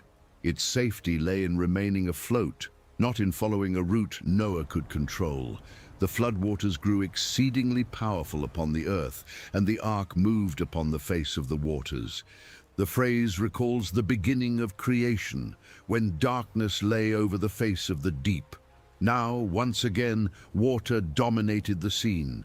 The ark was the only human-made structure described as remaining upon that surface, carrying within it the remnant chosen to pass through the judgment. Its movement upon the waters was unlike an ordinary voyage. A traveler normally departs from one known shore in hope of reaching another. Noah had departed from dry land without any visible destination ahead. The world after the flood had not yet appeared. His task was not to find it, but to remain within the vessel until God made it possible. For those aboard, time replaced distance as the measure of passage. They could not say how far they had traveled by reference to roads or settlements. Their meaningful markers were the continuing rain and the continuing rise. One day completed did not bring land closer into view. It brought another day in which the ark had remained above the flood. The ordered life inside now had to continue while the world outside lost its order. Noah and his family possessed the provisions gathered beforehand, and the animals occupied the spaces made ready for them. The responsibility to keep them alive had begun in full. Preservation was no longer a future promise, represented by pairs entering the door. It had become the daily condition of every occupant. Each creature depended upon the boundary enclosing it. Birds that could once cross wide stretches of sky could not leave to find a branch or nesting place. Animals accustomed to moving across open land could not seek higher ground. Creatures that lived close to the soil had no soil available beyond the ark. Their freedom had narrowed, but that confinement was keeping them from the waters. The 3 decks held together forms of life that had once occupied very different places. What the earth had distributed across fields, forests, settlements, and open country was now concentrated inside one floating structure. The ark carried a living inventory of the land world, while the land itself vanished from use. Outside, the flood continued to rise without recognizing any human boundary. Property lines disappeared beneath it. Paths lost their destinations. The divisions between one settlement and another ceased to matter when the water joined them. A field could no longer be distinguished from the road beside it once both were submerged. The achievements of the ancient world had all been made for life on stable ground. Cities organized people around fixed places. Herding depended upon pasture and movement across land. Metalworking required workshops, materials, and sustained fire. Agriculture depended upon soil remaining open to cultivation. None of these systems could continue upon the growing face of the waters. Even elevation offered only temporary advantage. As the flood spread, whatever stood slightly higher than its surroundings remained visible for a time. A ridge could seem secure after a valley had disappeared. A hill could receive those fleeing lower ground, but the waters did not stop at the first natural barrier. They prevailed more and more upon the earth. The language of prevailing gives the flood the sense of superior force.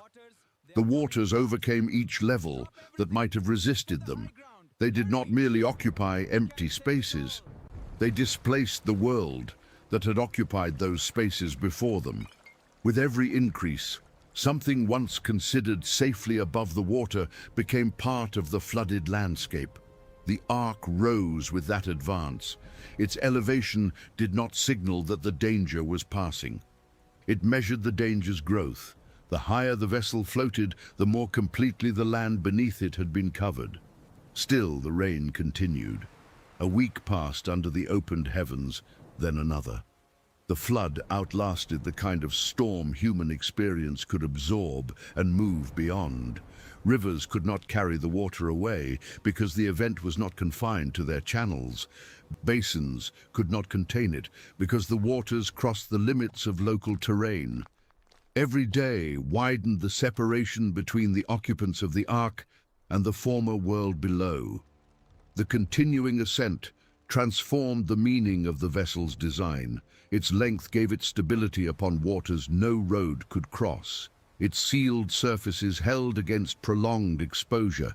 Its compartments maintained order among the life within. Its opening admitted what the enclosed community needed from above, while preserving the integrity of the structure.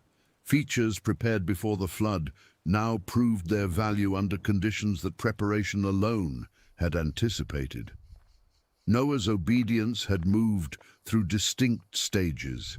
He had first believed enough to build. Then he had gathered what God required. He had entered before the rain began. Now he could add nothing to the structure's essential design. The years of work had become a completed fact, and he was living inside the consequences of having obeyed correctly. That did not make him master of what happened next. The ark's movement belonged to the waters, and the waters belonged to God's judgment.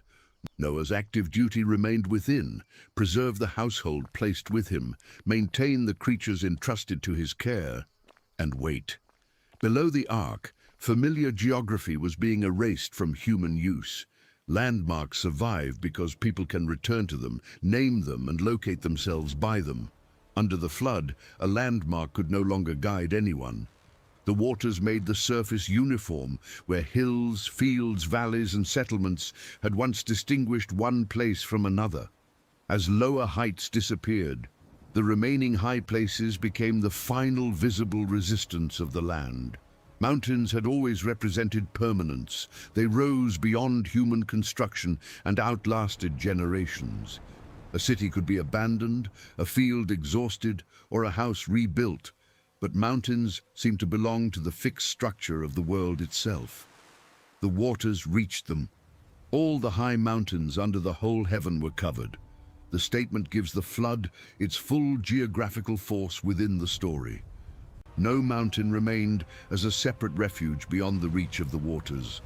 The highest features of the inhabited landscape shared the fate of the low ground.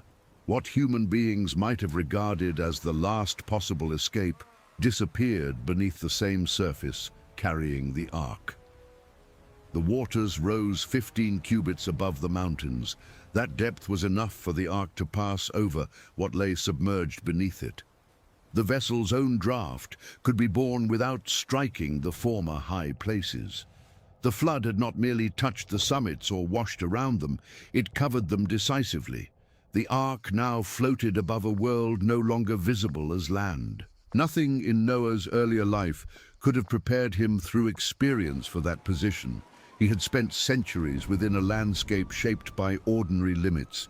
Even when rivers rose or storms came, mountains remained mountains, and ground remained the basis of human life. Now, the vessel carrying his household moved above heights that had once defined the horizon. The flood had created a severe new distinction between height and safety. Before the waters, higher ground could provide advantage. During the flood, elevation helped only until the water reached it. The ark survived for a different reason. It did not compete with the waters by standing higher than they could rise. It yielded to their surface and was carried above whatever they covered. This explains why human strength could not imitate Noah's deliverance after the event began. Survival did not belong to the person capable of climbing farthest or holding a position longest. Every fixed refuge remained attached to the doomed terrain.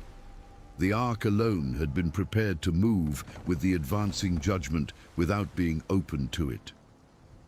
By the end of the 40 days, the rain had completed its appointed course, but the flood was far from over.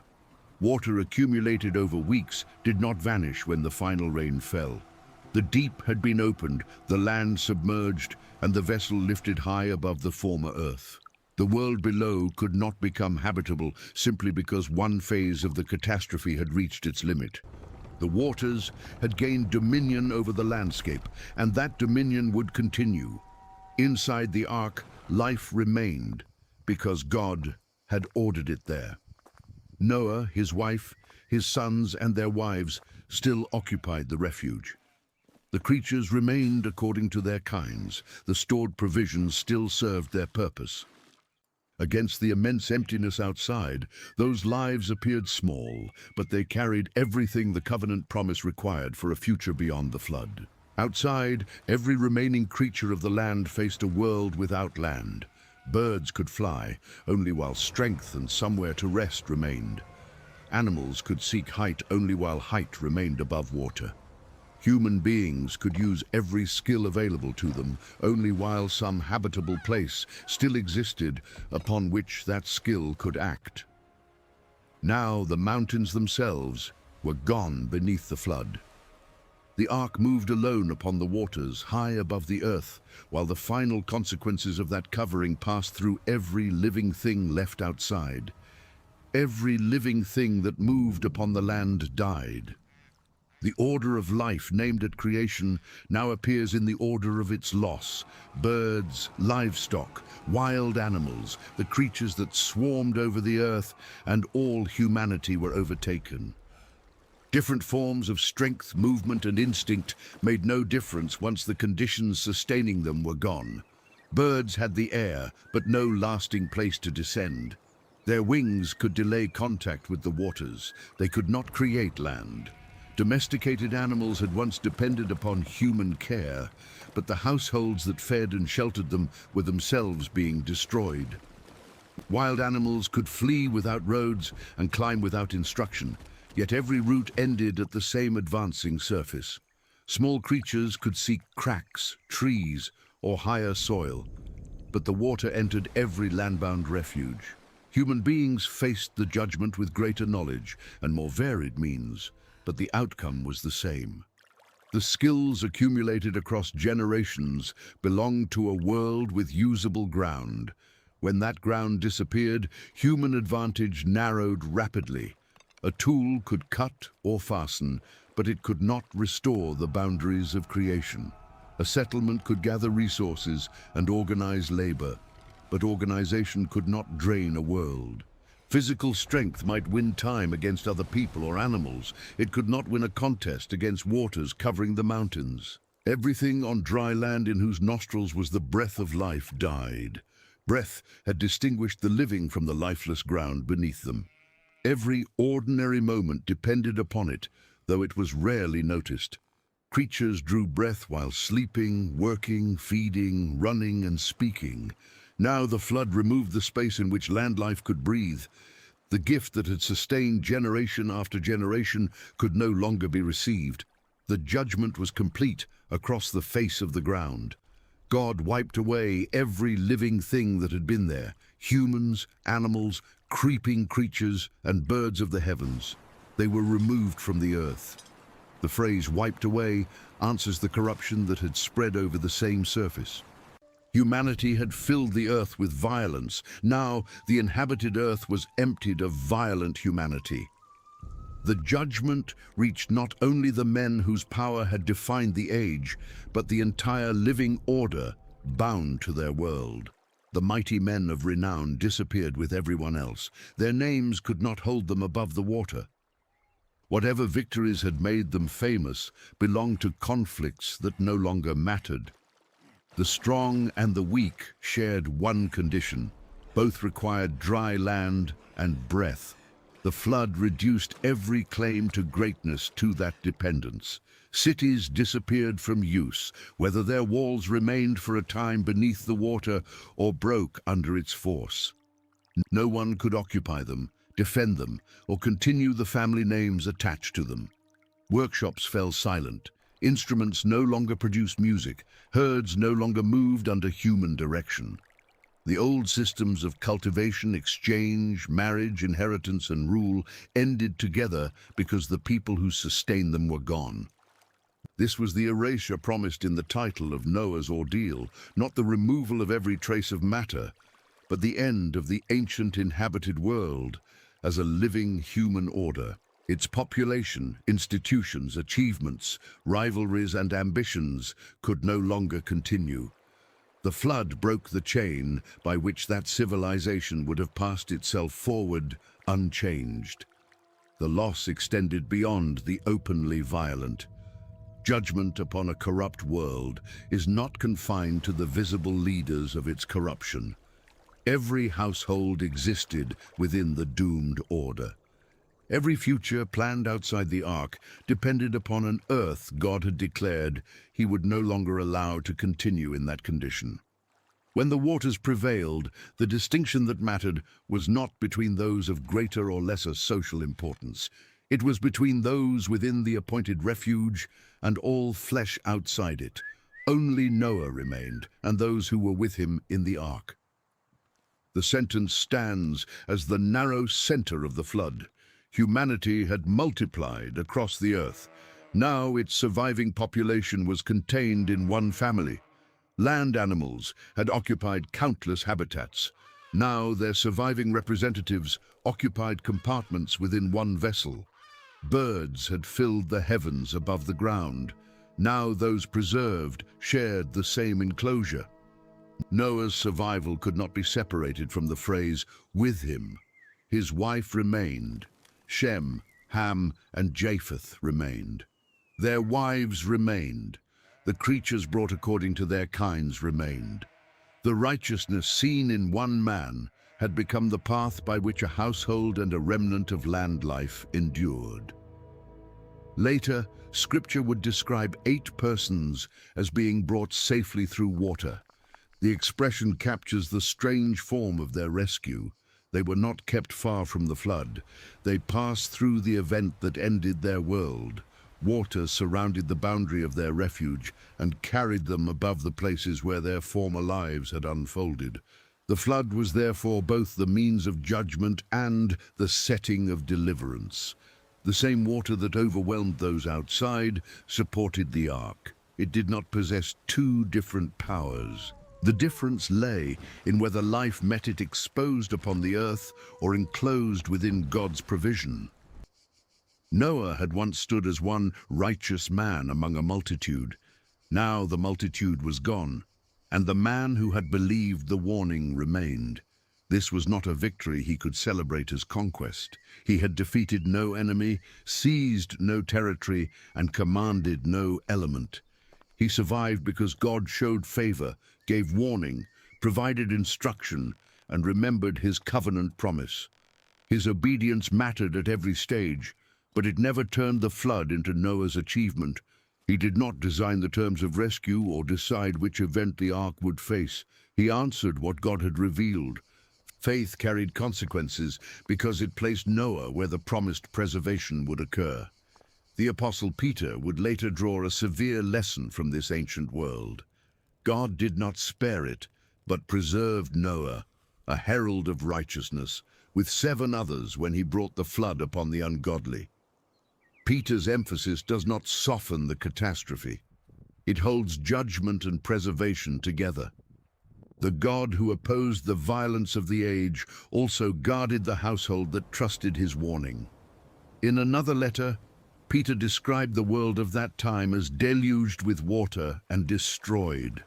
He used Noah's flood to challenge the confidence that history must always continue in familiar patterns. The people of the ancient world had lived within an order that seemed permanent until it was not.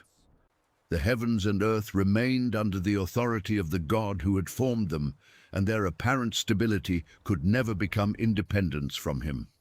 For those inside the ark, however, survival did not yet feel like arrival. They remained enclosed. The waters prevailed upon the earth for 150 days. That period reached far beyond the 40 days of rain. The downpour had ended, but its consequences continued. Water still covered the landscape, and the ark still moved upon it. The cessation of rain did not produce a shoreline, a field, or a place where the animals could be released. The world outside remained uninhabitable. 150 days changed the character of the ordeal. The first phase had been defined by violent increase, rain descending, the deep breaking open, water rising, the ark lifting, mountains disappearing. Now endurance became the central demand. The occupants had survived the onset, but they still had to live through the flood's dominion.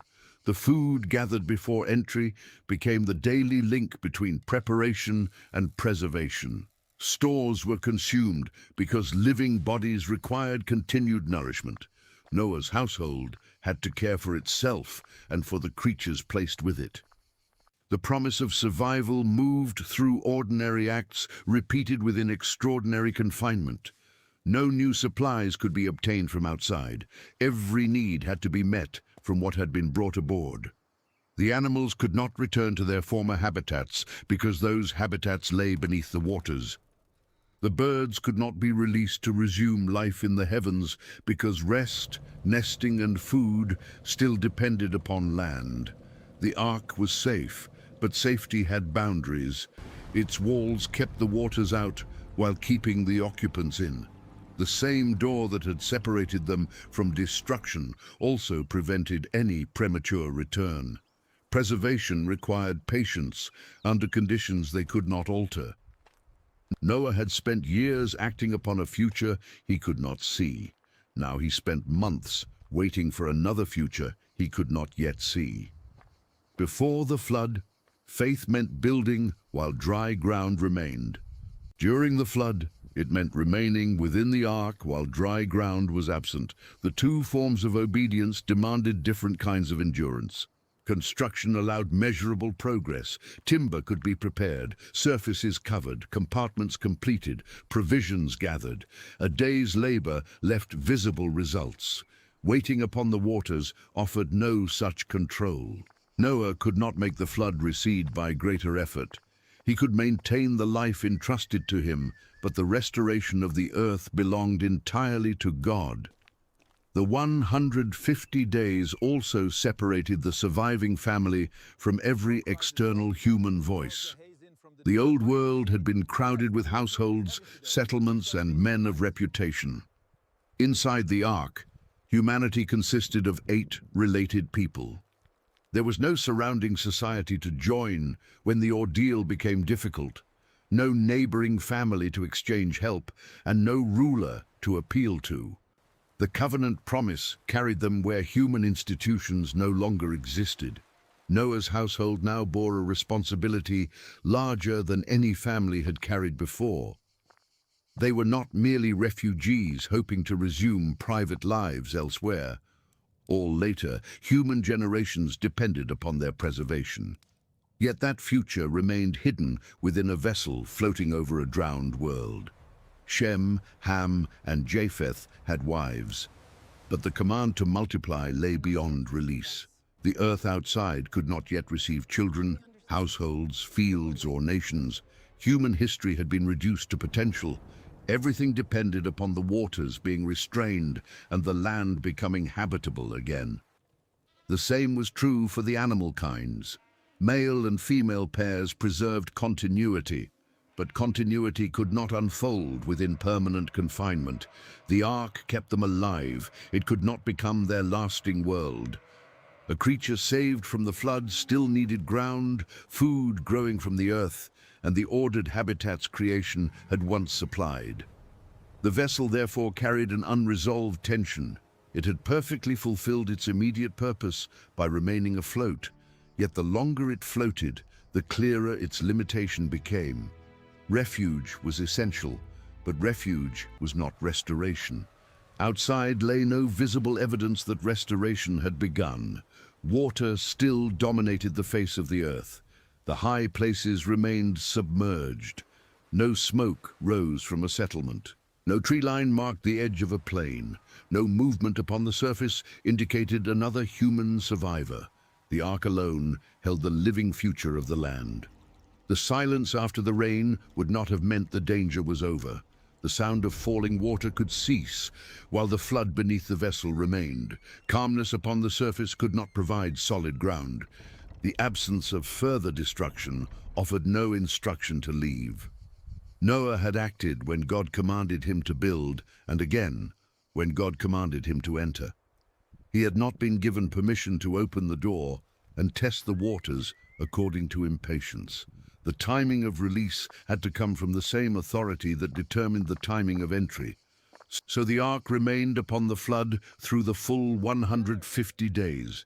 Its occupants continued because the promise had not ended when the old world did. God had spoken of covenant before the waters came, and covenant pointed beyond mere survival in a sealed vessel. But from inside that vessel, no renewed earth could yet be claimed. Noah had watched the warning become judgment and the ark become salvation. He had not yet seen water give way to land. Then, at the point where every living future depended upon divine action, God remembered Noah, and every wild animal and every domesticated animal that was with him in the ark. To remember in this setting is to turn faithfully toward those held within a promise. God had never lost sight of the vessel upon the waters. His remembering now became action on behalf of the lives enclosed there. Noah had no power to end the flood, but the God who had preserved him through its rise began to reverse it. The animals were included in that care. They had entered under God's command, and their continued survival mattered to him. The covenant first announced to Noah concerned a future in which living kinds would again inhabit the earth. The creatures inside the ark were not incidental to the rescue of one family. God remembered the whole community he had gathered there. He caused a wind to pass over the earth, and the waters began to subside. The Hebrew word for wind can also mean breath or spirit. It recalls the opening of Genesis, when the Spirit of God moved over the face of the waters before the ordered world appeared. It also recalls the breath by which land creatures lived.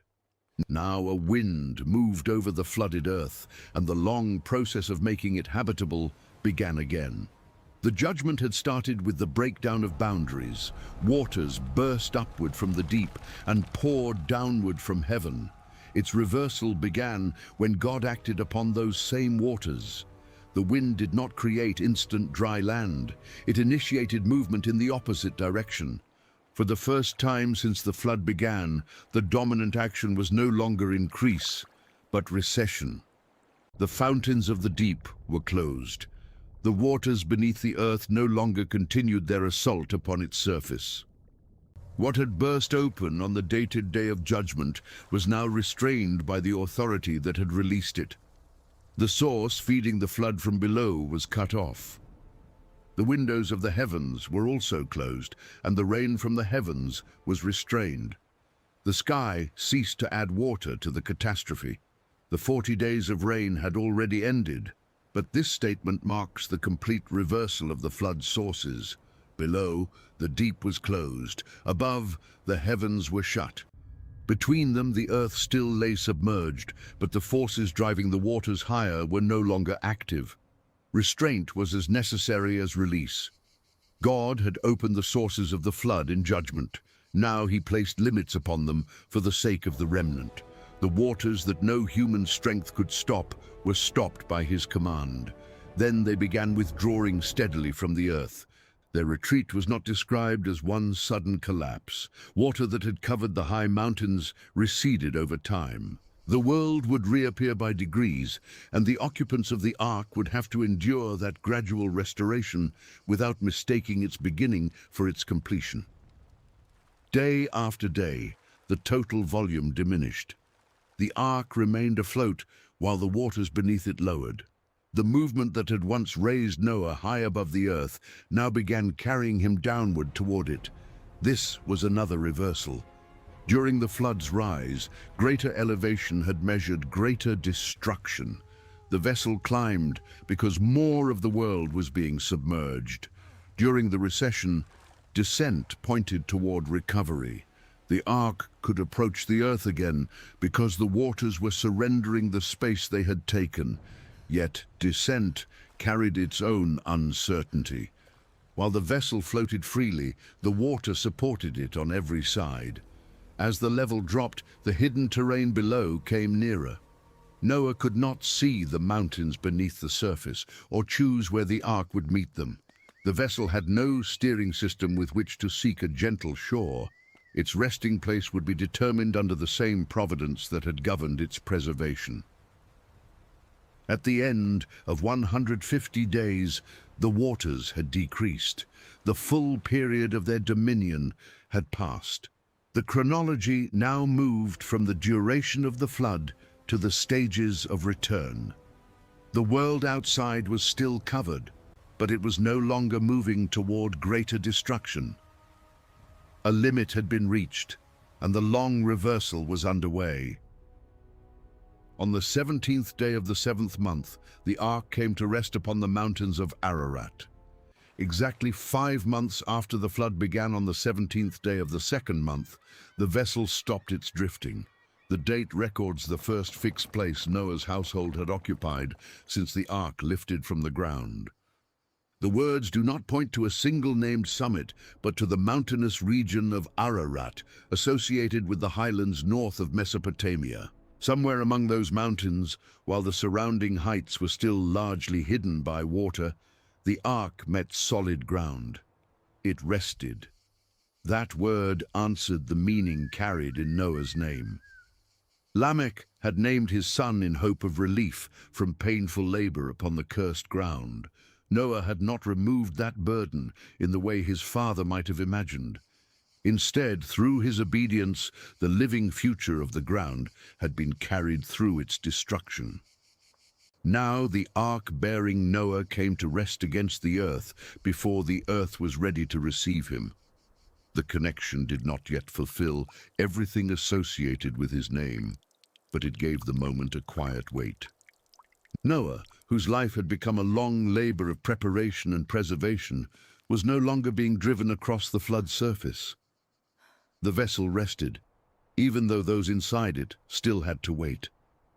Ground beneath the ark did not mean dry land around it. The waters continued covering the region. The mountains upon which the vessel rested formed a submerged foundation, not an open landscape. Noah could not lead his family through the door simply because the ark had stopped moving. Creatures released at that point would find no habitable country in which to spread. The refuge had reached land before its occupants could. That difference mattered. The ark's contact with the mountains was a genuine advance, but it did not cancel the conditions outside. Restoration was proceeding in stages, and each stage had to accomplish its work before the next could begin. The ark had first been built while resting upon dry earth. It then floated while the earth disappeared beneath water. Now it rested again, but on ground, still concealed beneath the flood. The vessel occupied a position between voyage and release. It no longer traveled, yet it had not completed its purpose. For Noah's household, this changed one aspect of confinement without ending it. Their accessible world remained the same three-deck structure. The stored provisions still sustained them. The animals still depended upon their care. The closed boundary still separated them from the earth outside. The lack of motion could not by itself tell them how much water remained or how long recession would take. A vessel grounded on a submerged mountain may stop while vast depths still cover the surrounding country. Stability was encouraging, but it was not permission. The ark's resting place also revealed the precision of its preservation. During the flood, it had been carried over mountains buried beneath the waters. As the waters fell, the structure came down intact upon a range high enough to receive it early in the recession. The vessel did not need to remain afloat until every plain was dry. It only needed a secure place from which Noah could wait while the world continued to emerge, and the waters continued decreasing. The repeated movement is slow, but decisive. They did not return to their former height. The wind passed over the earth, their sources remained closed, and the level kept falling. What had once prevailed more and more now withdrew more and more. The flood had erased the inhabited world quickly, compared with the time required to restore the conditions of habitation. Destruction can occur while rain falls and waters rise. Recovery demands that the water drain, the soil emerge, and the land become dry enough to support life again. The survival of the ark's occupants depended not merely upon escaping death during the flood, but upon waiting through the earth's recovery afterward. Noah's earlier obedience had been governed by direct commands: build, gather, enter. Now no new command had yet been given. He remained where the previous command had placed him. That restraint was part of his faithfulness. The presence of solid ground below could invite an early conclusion that the danger had passed. But Noah did not possess the authority to define readiness from one favorable sign. The God who had fixed the timing of the flood would also determine the timing of release. Inside, the future remained compressed. Shem, Ham, and Japheth were still fathers of no nations. Their wives had not yet established households across the renewed land. The animal pairs had not multiplied across fields or forests. Birds had not returned to the open heavens. Every promise of expansion remained held within the ark. Outside, the geography of the earth was returning beneath the receding surface. Mountain slopes that had vanished during the flood lay closer to the air with each decline. Valleys and plains remained lower still, waiting beneath a greater depth. The world would reappear from its highest points downward. The order was the reverse of its disappearance. During the rise, low places were lost first and mountains last. During the recession, the mountains would emerge first, while the lower country remained flooded. Each visible stage would therefore offer hope without yet offering a complete home. Noah's family had already learned that a visible event could carry a meaning greater than its first appearance. The first rain had been more than weather. The ark's first lift had been more than movement. Its resting was now more than an end to drifting, but less than the end of the ordeal. The date itself gave them a new point from which to wait. The flood had begun in the second month. The ark rested in the seventh. 5 months of judgment and preservation had carried them from dry land, through the drowning of the ancient world, to a hidden mountain beneath the vessel. Still, no human voice outside answered theirs. No neighboring survivors occupied another height. The entire future of humanity remained within the household God had remembered. The renewed world could not recover its population, cultivation, worship, or social life until that family stepped onto dry ground. The animals likewise remained necessary, but unable to act upon their future. Their kinds had been preserved, yet preservation alone did not fill the earth. They needed open land, growing food, and places suited to their forms of life. The God who remembered them had begun restoring those conditions, but the process was not complete. So the ark held its position while the waters fell around it. The vessel that had once stood upon dry ground as a warning now stood upon a submerged mountain as a promise that the flood was retreating. Its work as a refuge continued. The pitch still separated life from water. The compartments still held their occupants in order. The provisions still bridged the distance between the destroyed world and the one slowly returning. Days passed, and the waterline continued downward along the mountains of Ararat. More of the high country approached the surface, though the broader earth remained beneath it. The old world would not rise again.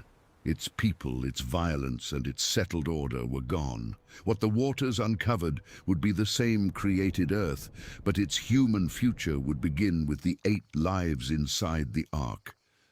Before that beginning, Noah would need evidence that the returning land could sustain more than the vessel's weight. The mountains would have to become visible. The surface would have to dry. Living growth would have to appear. And through each sign, he would have to distinguish between the first promise of land and a world ready to receive him. For now, the ark had ceased its wandering, but its door remained closed. The waters kept receding until the 10th month.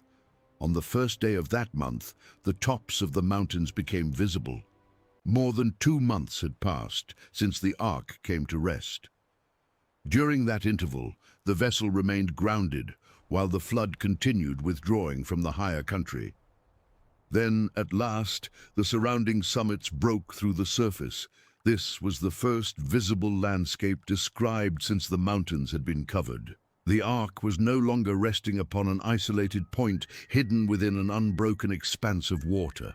Other heights now stood above the flood, establishing distance, direction, and form where there had previously been only a surface without landmarks.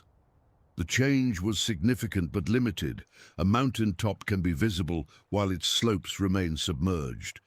The appearance of several summits showed how far the waters had fallen. It did not show that the lower earth was ready for people and animals. What Noah could see was the uppermost edge of a world still mostly underwater. The returning peaks also changed the meaning of the catastrophe around him. During the flood's rise, each disappearing height had marked the removal of another possible refuge. During its recession, each emerging height marked the recovery of ordered geography. The mountains had not been erased from existence. They had been hidden beneath the judgment, and now they were coming back into view. The scene still offered no ordinary place to live. Bare or exposed high ground could not yet support the multitude of creatures inside the ark. Noah needed more than evidence that the flood was falling. He needed to know whether the earth beyond the mountains was becoming usable again. He waited another 40 days. The same measure of time that had once marked the fall of the rain now marked Noah's restraint after the first peaks appeared. 40 days of water from heaven had helped cover the world. 40 days of further recession allowed more of that world to return before he tested it. Waiting was not inactivity. The community within the ark still had to be sustained. Food still had to be distributed, the animals kept alive, and the household maintained within the limits of the vessel. But Noah did not treat visible mountains as a command to leave. He allowed the recovery outside to continue while he remained faithful to the responsibility inside. The long interval shows how carefully restoration had to be judged. After months of enclosure, the first sight of land might have seemed sufficient if desire alone determined readiness. Noah did not let the existence of land become proof of habitable land. He waited until the initial sign had been given time to develop. When the 40 days were complete, Noah opened the window he had made in the ark. This was not the door through which the occupants would eventually leave. The main boundary remained closed. Noah opened the smaller access prepared near the top of the vessel and began to gather information about the world outside without abandoning the place of safety. The action was measured. Noah could not survey the whole earth from where the ark rested. Visible summits told him about the highest elevations, not the valleys, plains, and lower slopes where land life would need to resume. To learn more, he used creatures capable of ranging beyond the vessel. First, he sent out a raven. The raven left the ark and flew back and forth until the waters had dried from the earth. As a strong bird able to survive on varied food, the raven could remain outside under conditions that would not yet support ordinary settled life. Its continued movement indicated an earth still in transition. It went out and returned about the region, finding enough opportunity to remain beyond confinement without providing Noah a clear signal that the land was ready. The raven's behavior matched the unsettled world it entered. The waters were receding, but recession is not the same as dryness. Exposed heights could offer temporary places to land, while lower country remained flooded. Materials from the destroyed world could remain upon the surface. The bird could range across those conditions without establishing the gentler creatures, or the ark's full living population could safely follow. Its mission therefore revealed something important but incomplete. A bird could now exist outside the ark. That did not mean the earth had become a home again. The raven continued going to and fro through the period in which the waters were drying. Its movement did not give Noah the precise evidence he needed about the face of the ground. He required a test more closely connected to a stable resting place. So Noah sent out a dove. He released it to determine whether the waters had subsided from the surface of the ground. The question had now become more exact. Noah was not merely asking whether mountaintops stood above water. He wanted to know the condition of the ground, the broad surface upon which people would walk, animals would spread, plants would grow, and households could begin again. The dove was suited to that purpose because it would seek a secure, clean place to settle. Its success outside would indicate more than the existence of exposed rock. It would suggest that the receding earth offered the kind of resting place necessary for ordinary life. The bird passed through the window and left the enclosure that had preserved it. For the first time, one of the gentler creatures aboard was sent into the recovering world as a living measure of its readiness. The dove found no resting place for the sole of its foot. The phrase narrows the test to the most basic requirement. The bird needed only somewhere to put its foot, yet the world outside did not provide a suitable place. The waters had fallen enough to reveal mountains, but they still covered the face of the earth. That distinction prevented a premature ending to the ordeal. From a distance, visible land can suggest that danger is over. The dove's search revealed the difference between sight and condition. Peaks had emerged, but the spaces necessary for sustained life had not. The result also confirmed the wisdom of Noah's continued enclosure. Had the animals been released when the first summits appeared, many would have entered a landscape unable to support them. Creatures preserved through the entire flood could have been lost during an impatient return. The ark remained necessary even while the world was visibly improving. With no suitable resting place outside, the dove returned to Noah at the ark. Its return gave him an answer. The earth was recovering, but the process had not advanced far enough. The bird that had flown out across the waters came back to the only secure place available to it. Noah extended his hand, took the dove, and brought it back inside with him. It is one of the most precise human actions in the flood account. For much of the story, Noah had worked on an enormous scale, constructing the ark, gathering provisions, receiving animal kinds, and preserving a household through the destruction of the world. Here, His task contracted to one returning bird and one outstretched hand. The gesture fulfilled in miniature the responsibility God had given him before the flood. Noah had been commanded to keep the creatures alive with him. When the dove found no place outside, he did not leave it to continue searching over the waters. He received it back into the refuge. The ark had preserved the bird through the flood, and it preserved it again from an earth not yet ready. Rescue did not end with the first opportunity to leave. It included the judgment to recognize when departure would be too early. The dove's return also transformed the visible mountains from an answer into a promise. Their appearance remained good news. The waters were falling and the earth was emerging, but the bird had shown that the renewal represented by those peaks had not yet reached the lower ground. Noah now possessed several kinds of evidence, each revealing a different stage. The ark's resting had proved that solid terrain lay beneath it. The appearance of mountaintops had proved that the flood level continued to decline. The ravens ranging showed that some life could remain outside under the unsettled conditions. The dove's return showed that the face of the ground still lacked a suitable resting place. These signs did not contradict one another. Together, they measured a gradual recovery. The flood had advanced until every high place disappeared. The earth was returning in the reverse order, first hidden support beneath the ark, then visible peaks, then limited opportunities for a hardier bird, while suitable ground for the dove still remained unavailable. Noah's testing respected that sequence. He did not demand one dramatic sign capable of answering every question. He observed what each event established and no more. The existence of emerging land did not become permission to release all life. The raven's ability to range did not become proof that the dove could settle. The dove's failure did not mean the waters had stopped receding. It meant more time was required.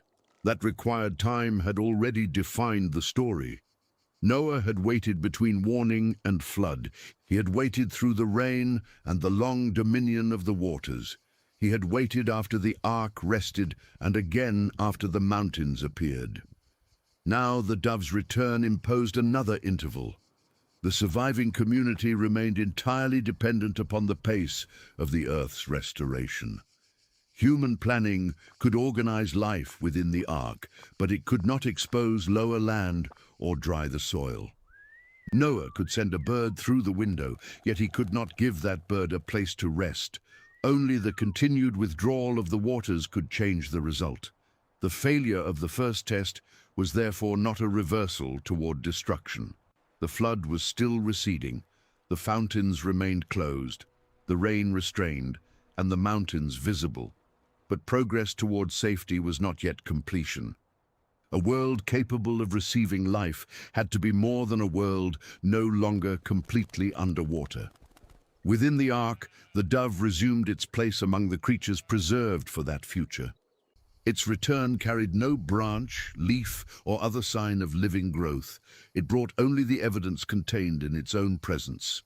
There was still nowhere suitable for it to remain outside. That evidence was enough to govern Noah's next decision. He did not open the door. He did not send the household out onto the mountains. He did not release the other birds and animals into conditions the dove had been unable to use. The refuge remained closed around them, and the provisions gathered from the lost world continued sustaining life while the new landscape emerged. Outside, the waters kept falling across the slopes. Every decline exposed more of the earth, though the broad surface remained wet or submerged. The change Noah needed was underway beyond his control and beyond the reach of his view. The dove had returned to his hand because the ark was still the only dependable resting place. Noah would wait, then send it out again. He waited 7 more days. The interval was shorter now. The 40 days after the appearance of the mountains had allowed the earth to pass through a broad stage of recession. The 7 days allowed Noah to test whether conditions were changing from one week to the next. During that week, the dove remained inside. Beyond the ark, water continued draining from the slopes and lower country. More ground emerged, and places already exposed began to lose the water covering them. The line between flood and land was moving steadily downward. When the seventh day had passed, Noah sent the dove out from the ark a second time. The bird again crossed from the enclosed world into the open one. Its first flight had ended because it could find nowhere suitable to settle.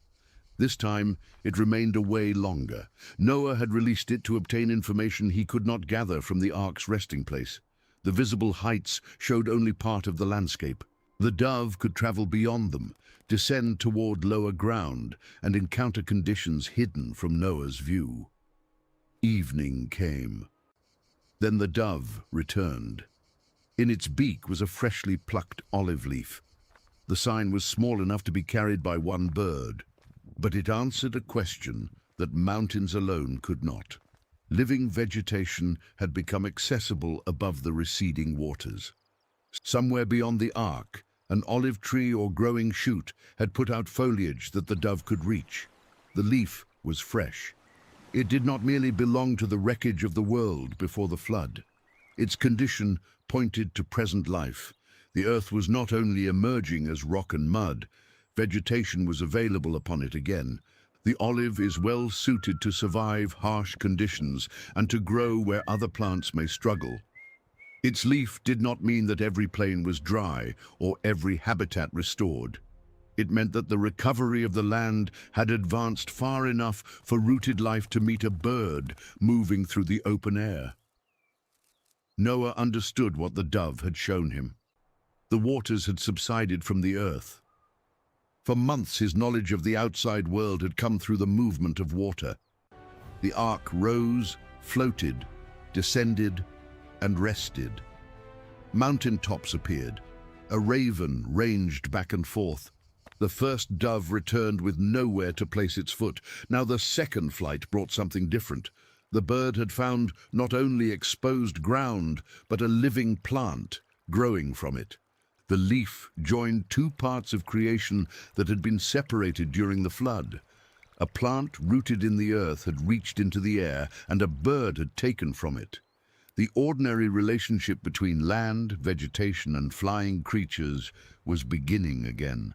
Noah received that evidence inside the ark. The leaf did not open the door, but it changed what waiting meant. Until then, the outside world had been known chiefly by the absence of what life required. There had been no suitable resting place for the dove. Now the recovering earth had sent back its first living token. The sign was hopeful precisely because it was limited. Noah did not take one leaf as proof that 8 people and the ark's entire animal population could be released immediately. A bird might reach a branch while the surrounding ground remained too wet for settled life. Vegetation might appear on certain slopes while valleys still held floodwater. The dove had answered one question. Accessible plant life had returned. Other questions remained. Could the bird stay outside rather than return to the ark? Had enough of the landscape recovered to support life beyond a brief flight? Was the ground itself drying, not merely emerging? Noah waited 7 more days. The olive leaf had not made patience unnecessary, it had made patience expectant. The direction of events was now clear. Waters that had covered the earth were retreating, and living growth had appeared behind them. Another week would allow that recovery to continue. Then Noah sent out the dove a 3rd time. This time, it did not return to him. The absence was itself the message. On its first flight, the dove had been unable to rest outside. On its second, it had found vegetation but still returned to the refuge. On its third, the renewed earth could hold it. Somewhere beyond Noah's sight, the dove found what it needed, a place to settle and conditions in which it could remain. The ark was no longer the only available refuge for that bird. A creature preserved inside had resumed life outside. Its non-return marked the first successful passage from the ark into the recovering world. The door remained closed to the household and the other animals, But the boundary between preservation and release had begun to open through one small life. The 3 flights had traced the Earth's return with increasing clarity. First, no resting place. Then a fresh leaf. Finally, no return. Water had given way to vegetation, and vegetation to habitat. For Noah, the result confirmed that the flood no longer ruled the whole surface as it once had. The world outside could sustain at least the bird he had released. Yet the ark held creatures whose needs differed greatly from those of a dove. Animals that walked upon the ground required more than branches. Livestock needed space and accessible food. Small ground-moving creatures required the earth beneath them. The human household needed land firm enough for sustained life. Noah continued to wait. The chronology now crossed into his 601st year. On the first day of the first month, the waters were dried from upon the earth. The date marked the beginning of a new year in Noah's life and a new phase of the world's recovery. More than 10 months had passed since the flood began. The rain had ended long before, but its effects had required month after month to withdraw. Now the water no longer lay over the earth as a continuous covering. Noah acted upon the change. He removed the covering of the ark. The vessel that had protected its occupants through the flood was open to a wider view. Until that moment, the window had allowed Noah to release and receive birds. Removing the covering gave him direct sight of the surrounding land. He looked. The face of the ground was drying. For the first time, Noah himself could see the condition toward which every earlier sign had pointed. The earth was visible around the ark. Its surface was no longer hidden beneath floodwater. The landscape that had disappeared during the judgment had returned to sight. The view must have been radically unlike the world from which Noah had entered the ark. No functioning settlements or cultivated fields are placed before him.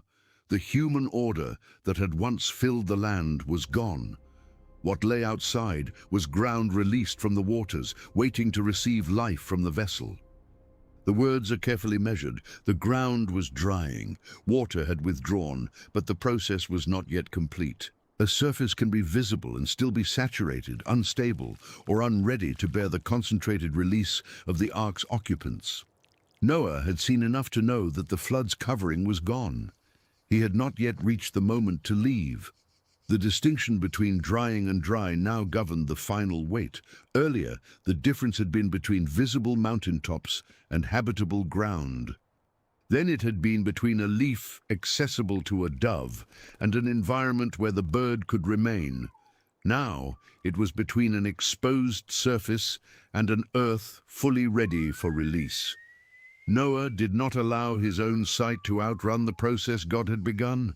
He had waited when the ark first rested. He had waited when the mountains appeared. He had waited after the dove's first return and after the olive leaf. Now, with the covering removed and the ground before him, he waited again. This may have been the most demanding stage of restraint because the barrier of uncertainty had nearly vanished. Noah could see land. The ark was no longer surrounded by an unbroken flood. A bird had already established itself outside. The end of confinement stood before him in visible form, yet almost ready was not ready. The household remained within the ark, along with the creatures still dependent upon Noah's care. Every additional day continued the demands of stored provisions and enclosed life. The door through which they had entered remained the boundary of their world, even though the ground beyond it was coming back into reach. The final weeks allowed the earth to complete what recession had begun. Water continued leaving the soil. Exposed surfaces hardened.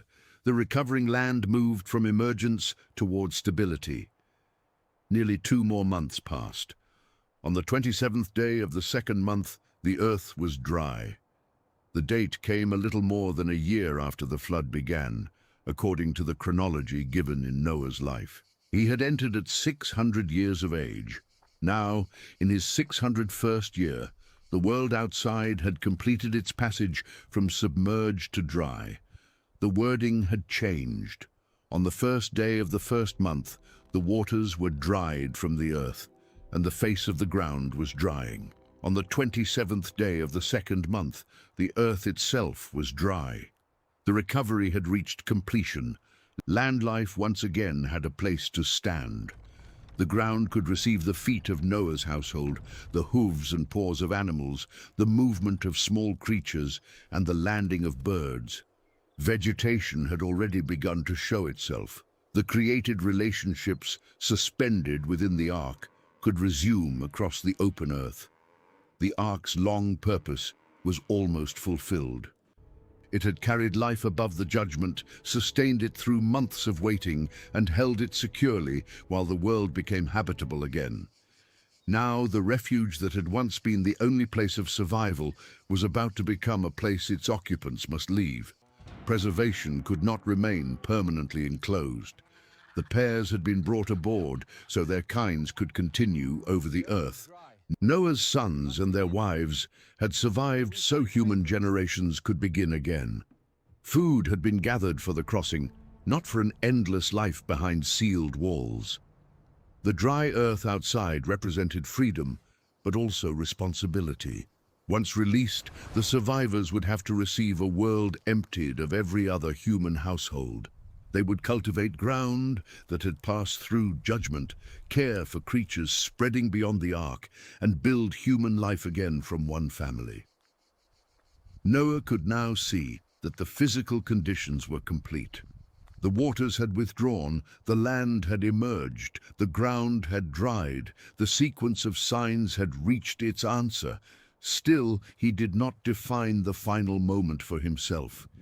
He had entered because God told him to enter. The dry earth did not cancel the authority of that command, or permit Noah to decide that the covenant journey had ended. The door had been shut under God's care, and Noah waited for the word that would send life through it.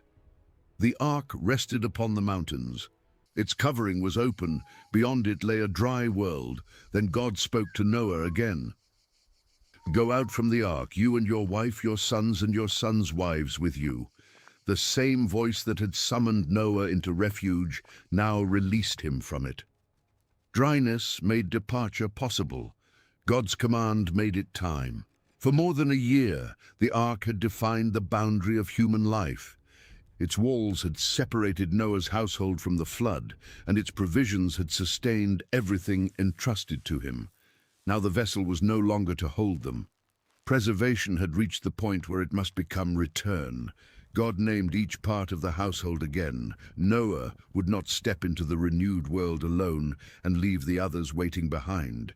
His wife, his sons, and their wives were to cross the threshold with him. The 8 who had entered together would emerge together. Then God extended the command to every living creature aboard. "Bring out with you every living thing that is with you, all flesh, birds, animals, and every creeping thing that moves on the earth." Noah had once been told to bring them into the ark to keep them alive. Now he was told to bring them out. His stewardship had carried them through confinement, but it did not give him permanent possession of them. They belonged upon the earth, distributed through the places suited to their kinds. God declared what their release was meant to accomplish. Let them swarm on the earth and be fruitful and multiply upon the earth. The movement would reverse the gathering before the flood. Animals had converged upon one vessel from across the land. Now they would spread outward from that vessel into an emptied world. The ark had concentrated life for survival. The dry earth would receive it for abundance. The command echoed the blessing spoken over living creatures at creation. The flood had interrupted their multiplication, reducing each kind aboard to a small remnant. Release restored the direction of life. Birds would again fill the open air. Animals would range across the land. Small creatures would move close to the soil. Pairs preserved through judgment would become populations. The earth outside was silent of human society, but it was not to remain empty of life. God did not rescue the creatures merely to display that they had survived. He preserved them so they could flourish beyond the ark. Noah went out. The act was simple in description and immense in consequence. He passed through the doorway he had last crossed when water still lay only in warning ahead of him. He had entered from a populated ancient world and emerged into one where his own family constituted humanity's entire surviving household. His wife came out with him. She had shared the enclosure, the long passage over the waters, and the weight upon the mountains. She now stood beside Noah upon the ground their family would inhabit. Shem, Ham, and Japheth came out, each with his wife. The three sons who had entered under their father's covenant protection now stepped into a future that would unfold through their own descendants. Every later human community in the immediate biblical account would trace its line through one of these three households. Their first experience of the renewed world was therefore not one of joining other survivors. There were no surrounding families to welcome them and no existing settlement from which to obtain help. The 8 left the ark as one family carrying the whole possibility of renewed human society. After them came the creatures. Every animal, every creeping thing, and every bird, everything that moved upon the earth went out according to its families. The order maintained inside the ark now became an ordered release. The creatures did not emerge as a confused mass, stripped of distinction. They went out according to the groupings in which life would continue. The kinds preserved through the flood remained recognizable as they returned to the earth. The birds regained the heavens. Wings confined beneath the ark's covering could once again carry their owners across open distances. The dove had gone ahead as the first sign that the outside world could receive life. Now, the other birds followed into that freedom. Animals set their feet upon ground that had been inaccessible for more than a year. Creatures made to graze, roam, burrow, climb, or move close to the soil encountered the earth again. Their release joined bodies preserved from the old world to habitats beginning anew after judgment. The ark emptied gradually of the living community for which it had been built. Compartments that had sustained their occupants through the flood surrendered them to open land. The 3 decks ceased to be a compressed world. Their purpose passed outward with every creature leaving the vessel. For Noah, that movement completed the responsibility first given before the rain. He had brought the animals aboard, gathered food for them, kept them alive through the flood, and now brought them out at God's command. Their survival was no longer only a promise spoken in advance. Living kinds were moving upon dry earth because he had obeyed across every stage. The vessel remained behind as the surviving witness to that obedience. It had carried the future through waters that destroyed the ancient world, but the future could not be lived within it. Noah did not make the ark a permanent home on the mountains. Its safety had served its appointed time. Outside there was work to begin, but Noah's first recorded action was not the construction of a house, the claiming of land, or the planting of food. He built an altar to the Lord. The first structure raised in the post-flood world was a place of worship. Noah had spent years building the means by which life would be preserved. Now, standing upon the earth restored to him, he built something through which he could answer the God who had preserved it. An altar gathered earth or stone into a place where an offering could be presented. It marked a meeting between divine grace and human response. Noah did not treat his survival as the predictable result of superior planning. The ark had been necessary, and his labor had been real, but the whole passage had depended upon the warning, design, covenant, timing, and remembrance of God. The distinction between clean and unclean animals now revealed its immediate purpose. Noah took some of every clean animal and some of every clean bird and offered burnt offerings on the altar. Had only one pair of every creature been preserved, sacrifice would have ended the continuation of any kind selected. The additional clean animals and birds allowed Noah to give from what had survived without destroying their future. God's earlier instruction had already prepared for this moment. The animals offered were not remnants accidentally spared from the flood. They came from the life deliberately carried through it. Noah took what God had preserved and returned it to God in worship. A burnt offering was consumed upon the altar. It was not a meal kept for Noah's household or a resource stored for later need. The offering passed wholly into the act of devotion. In a world where surviving animals represented precious living wealth, Noah's sacrifice acknowledged that preservation did not make him the absolute owner of life. The act also established the renewed earth upon a different first response from the corruption that had preceded the flood. Before the judgment, human beings had taken according to desire and filled the earth with violence. Noah's first recorded act after release was to give. He did not seize life from another household or celebrate his power over a vacant world. He offered to the Lord from what had been entrusted to him. Fire rose from the altar upon land that had so recently lain beneath water. The clean animals and birds became an offering from the preserved creation. The man who had walked with God before the flood now worshipped him after it. The Lord smelled the pleasing aroma. The language presents the offering as accepted. Its importance did not lie in smoke, as though God required food. The pleasing quality belonged to the faithful act represented there. Noah, spared by grace and obedient through judgment, acknowledged the Lord upon the renewed earth. Then God spoke within his heart, "I will never again curse the ground because of humanity." The promise directly addressed the ground beneath Noah's feet. Long before the flood, Lamech had hoped his son would bring relief from the painful labor caused by the cursed earth. Noah's story had passed through a more terrible relationship between human sin and the ground. Because violence filled the earth, all life upon its surface had been wiped away. Now God pledged that the ground would not again be struck in that manner because of humanity. The reason made the promise more astonishing, for the inclination of the human heart is evil from youth. Before the flood, the corruption of human thought had formed part of the case for judgment. After the flood, God did not declare that the 8 survivors had produced a human nature from which evil was gone. The catastrophe had removed a violent civilization. It had not transformed humanity into a different kind of creature. Noah's household carried the human future, and with it, the persistent moral danger of the human heart. The renewed world would not remain righteous merely because its first population had survived judgment. Evil could grow again wherever human beings grew. Yet God's response would not be an endless repetition of the flood. "I will never again strike down every living thing as I have done."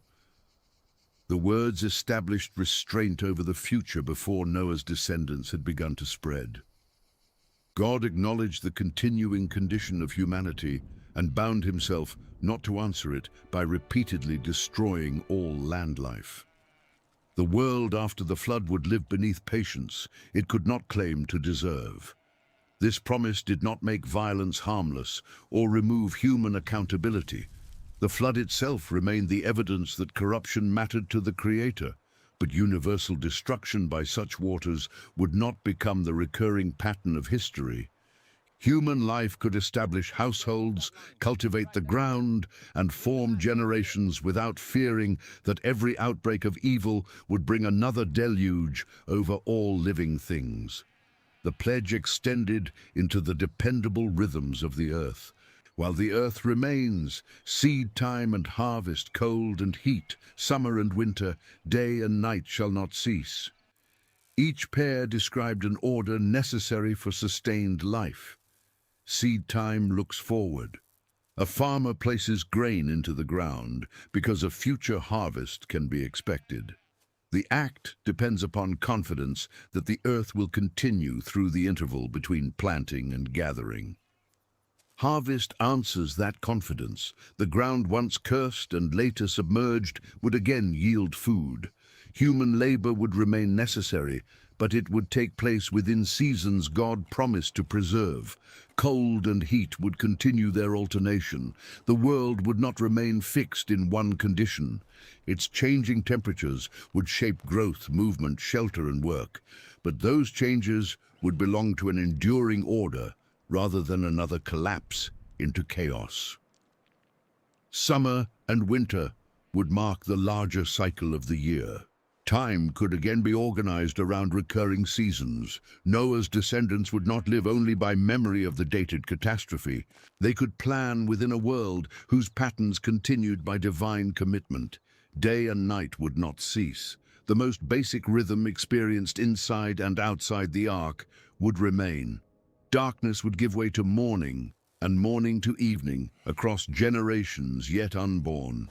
The promise did not guarantee that every planting would be easy, every harvest abundant, or every season gentle.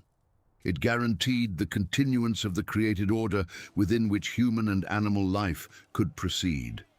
The earth would remain a place where work, growth, rest, and time possessed recognizable patterns. Noah stood beside an accepted altar on dry ground, surrounded by a family and creatures released into that order. The world had moved from violence to judgment, from judgment to preservation, and from preservation to a divinely promised stability. But those preserved lives now needed direction within it. Humanity would again multiply, animals would spread, food would be required, blood could again be shed, and the old capacity for violence remained within the human heart. So God turned from his promise concerning the earth to Noah and his sons, and blessed them. Be fruitful and multiply and fill the earth. The first words spoken over the surviving family were words of life. 8 people stood where a world of human households had once lived, and God directed them toward children, descendants, and expanding communities. The empty land was not meant to remain empty. The command recalled the blessing given to humanity at the beginning. The flood had not cancelled the human vocation to inhabit the earth. Noah and his sons received it again on the far side of judgment, carrying the responsibility once given to the first man and woman. But the setting had changed.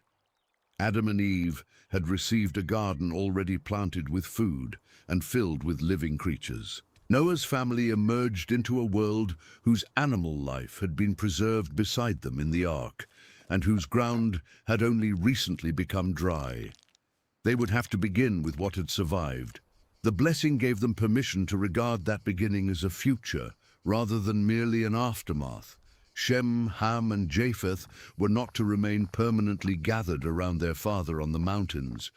Their households would grow, and their descendants would move outward until humanity again filled the earth. The command also placed a responsibility upon their use of time. They had been preserved through a disaster that ended the plans of every other human family. Their survival was not an invitation to withdraw from the world in fear of another ending. They were to marry life to hope, raise children, form households, and inhabit the land beneath God's promise that its rhythms would continue. Then God addressed the relationship between humanity and the animals released from the ark.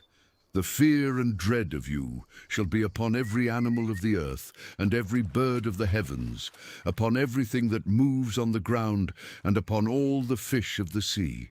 Before the flood, humans and land animals had shared the threat of a violent world. Inside the ark, representatives of those creatures had lived under Noah's protection. Now, as they spread beyond the vessel, their relationship with humanity would carry fear. Animals would not generally approach human beings with the ordered movement that had brought them to Noah before the flood. They would scatter into their habitats and recognize humanity as a danger. Wild creatures would keep their distance. Birds would take flight. Things moving near the ground would seek escape or concealment. Even the fish, untouched by confinement in the ark, came under the authority now described. The command did not erase human dominion. It restated it under altered conditions. They are given into your hand. Human beings would possess power over creatures they had just helped preserve. That power was practical and extensive. Animals could be managed, hunted, restrained, and used. Yet the memory of the ark placed a moral boundary around that authority. The creatures had not survived merely to become objects of human appetite. They remained living beings whose continuance God had deliberately secured. The phrase, "into your hand," also confronted the central failure of the world before the flood. Human hands had become instruments of seizure and violence. Powerful people took whatever they chose. Now God entrusted living creatures into human hands under an explicit order.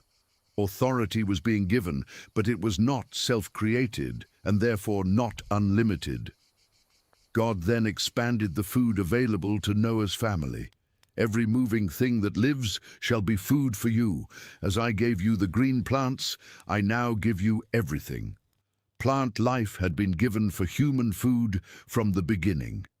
Now animal life was also granted. The survivors could eat from the creatures placed under their authority. This permission mattered in a world beginning again. Noah's family would cultivate the ground, but fields and orchards required time.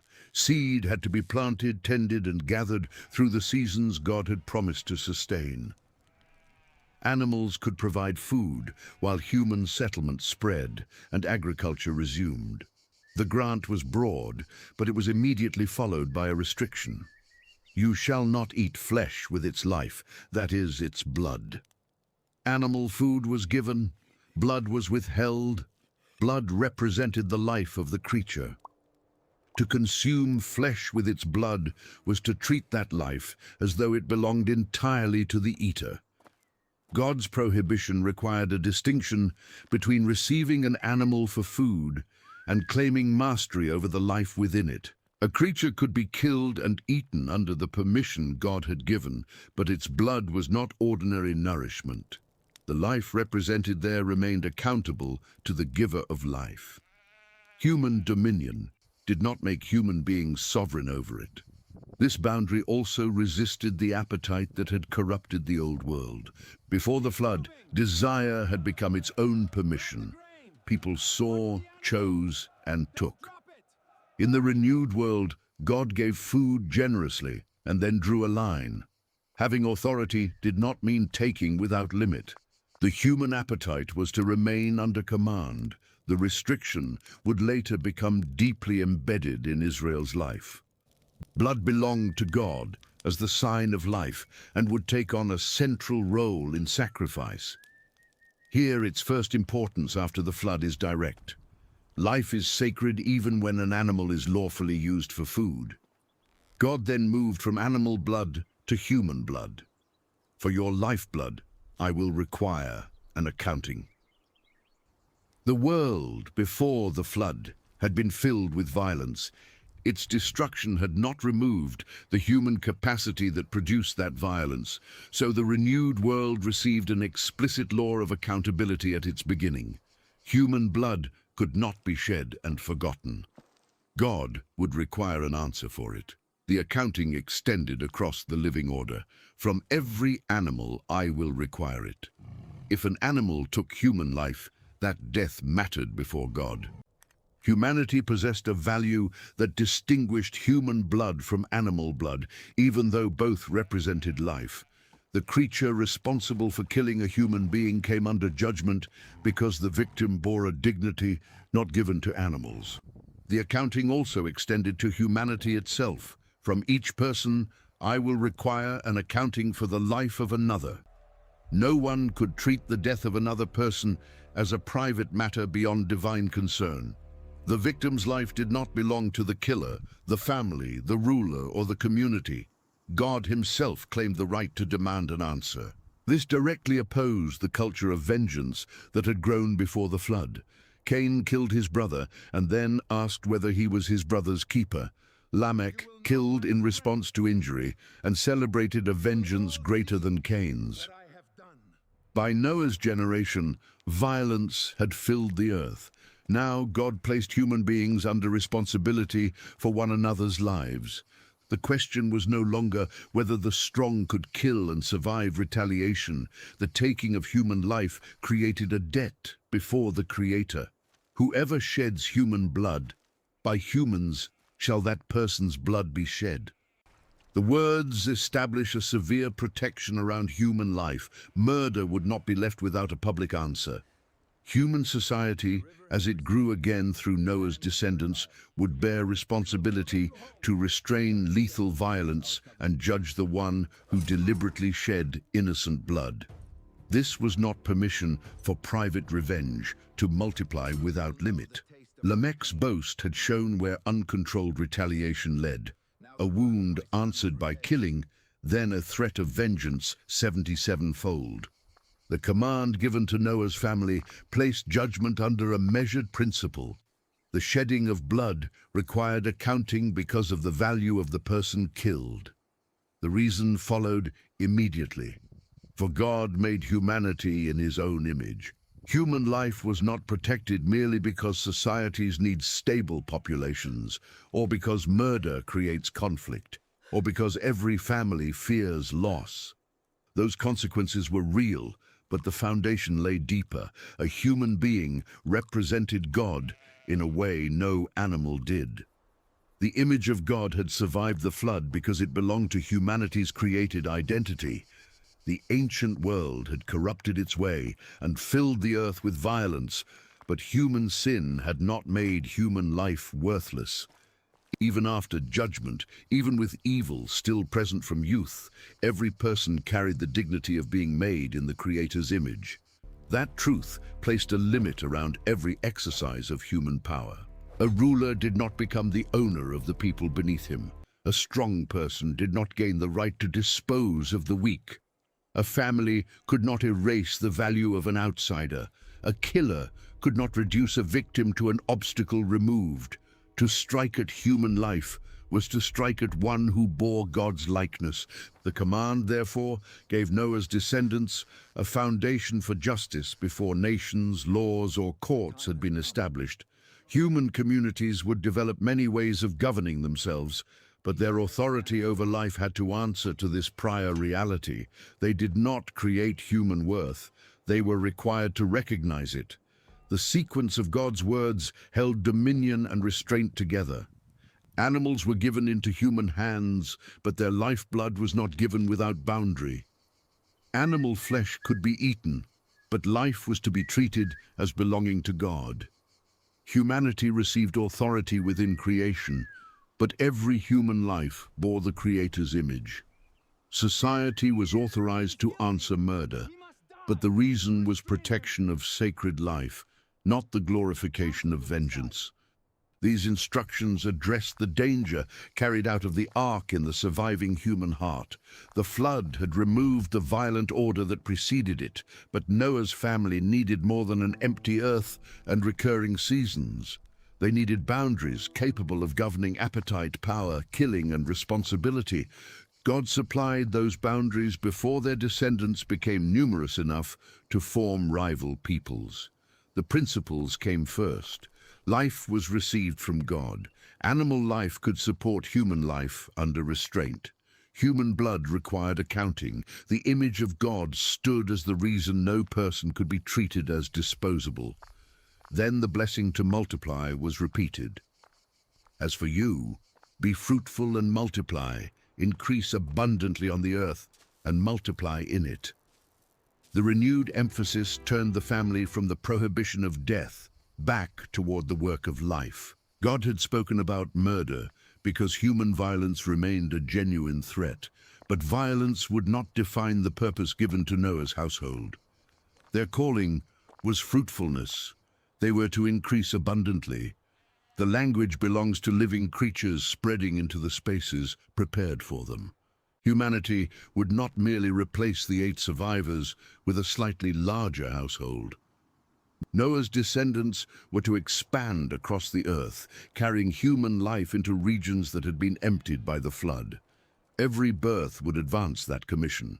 Each child would bear the image of God, and therefore enter the same protection established around human life. Each household would inherit both permission and restraint, the gifts of the earth, authority over animals, food for survival, reverence for blood, accountability for violence, and responsibility toward other people. The command to fill the earth also prevented fear from becoming humanity's governing posture after the catastrophe. Noah's sons had seen the end of the world in which they were raised. They knew that human corruption could produce consequences reaching far beyond one person or one city. They might have responded by clinging permanently to the safety of one family and one place. God directed them outward. The mountains where the ark rested were a beginning, not the final home of humanity. The family would descend into wider country. Their children would form new families. Their descendants would cross rivers, plains, and ranges, learning the lands into which they spread. Agriculture would resume under seed time and harvest. Animals would move under fear of them. Human authority, culture, and conflict would grow again. The blessing gave that expansion divine approval, while the commands established the moral order it must respect. Multiplication without reverence for life would recreate the conditions of the old world. Authority without accountability would again become domination. Appetite without limits would again turn gift into seizure. Noah and his sons now knew what the new beginning required of them. They were to produce life, protect life, receive food without despising life, and answer for bloodshed because human beings belong to God's image. But commands alone did not answer the fear that must have hovered over every dark cloud. The survivors had watched rain become the destruction of all flesh outside the ark. Their descendants would hear the account and know that the earth had once disappeared beneath water. The renewed world needed more than duties. It needed assurance from God concerning the waters themselves. So God spoke again to Noah and to his sons with him, preparing to establish openly the covenant he had promised before the flood. As for me, I now establish my covenant with you and with your descendants after you. The promise reached beyond the 8 survivors standing before God. It included children not yet born, households not yet formed, and nations that would one day know the flood only through inherited memory. No later generation would have to wonder whether God's restraint applied only to Noah. The covenant also included every living creature that had come out of the ark, the birds, the livestock, and every animal of the earth. God bound his promise to the whole community of life that had passed through the waters. Human beings were its hearers, but they were not its only beneficiaries. Never again shall all flesh be cut off by the waters of a flood, and never again shall there be a flood to destroy the earth. This was the assurance toward which Noah's entire passage had been moving. The ark had preserved life once. The covenant promised that the survival of the world would not depend upon another ark being built for another universal flood. Rain would return, rivers would rise, seas would storm, and local floods would continue to threaten human communities. But water would never again be permitted to erase all flesh from the earth. The deep would not reopen in the same world-destroying judgment. The seasons could proceed beneath a promise stronger than human memory or fear. The pledge did not depend upon the moral improvement of Noah's descendants. God had already acknowledged the persistent inclination of the human heart. He knew what kind of humanity would multiply from this family, yet he established the covenant before those descendants could prove faithful or unfaithful. Its security rested upon the one who made it. Then God appointed a sign. This is the sign of the covenant that I make between me and you and every living creature that is with you for all generations. I have set my bow in the cloud. The bow appeared in the very place from which rain came. Clouds would no longer speak only of the 40 days that had drowned the ancient world. They could carry a visible reminder that the waters were under covenant restraint. A bow was also the weapon of a warrior, bent and ready to send an arrow toward an enemy. God placed his bow in the clouds without naming an arrow upon it. The sign stood across the heavens as a weapon at rest, a reminder that the storm did not possess unlimited authority over the earth. When I bring clouds over the earth, and the bow is seen in the clouds, I will remember my covenant. The sign was given for Noah and his descendants to see, but God described it first as a reminder of his own pledged action. Whenever clouds gathered and the bow appeared, the covenant stood between the waters and the total destruction of life. I will remember my covenant that is between me and you and every living creature of all flesh. The waters shall never again become a flood to destroy all flesh. Noah had once been remembered inside the ark, and that divine remembrance began the recession of the waters. Now the same covenant language was extended through all generations. God would remember not one man alone, but the promise made to humanity and every living creature. The bow would remain in the clouds as the sign of an everlasting covenant between God and every living creature upon the earth. Centuries later, through Isaiah, God would call this promise the waters of Noah. He compared its certainty to his enduring mercy, as he had sworn that Noah's waters would never again cover the earth, so his steadfast love would not depart from his people. The flood became not only a memory of judgment, but the setting of a promise God claimed as his own. God showed Noah the sign and said, "This is the sign of the covenant that I have established between me and all flesh that is upon the earth." The answer was complete. Noah had been warned that all flesh would die. Now all flesh received the protection of the covenant. He had watched water erase every visible refuge. Now the clouds themselves carried the sign that such destruction would not happen again. His family could multiply without interpreting every storm as the beginning of another ending. The sons who came out of the ark were Shem, Ham, and Japheth. Ham was the father of Canaan. From these three sons, the population of the whole earth would spread. But the first household of the renewed world soon revealed that a renewed earth was not the same as a renewed human heart. Noah became a man of the soil and planted a vineyard. The work returned him to the ground from which his father had hoped he would bring relief. Vines took root, grew, and produced grapes through the seasons God had promised would continue. Noah's labor yielded wine. He drank from it, became drunk, and lay uncovered inside his tent. The man who had remained obedient through the corruption of his generation now lost self-command within his own dwelling. His exposure did not occur under the force of the flood or through the violence of an enemy. It followed the fruit of his own cultivation and his unrestrained use of it. Ham, the father of Canaan, saw his father's nakedness and told his two brothers outside. The scene placed Noah's vulnerability into the hands of his sons.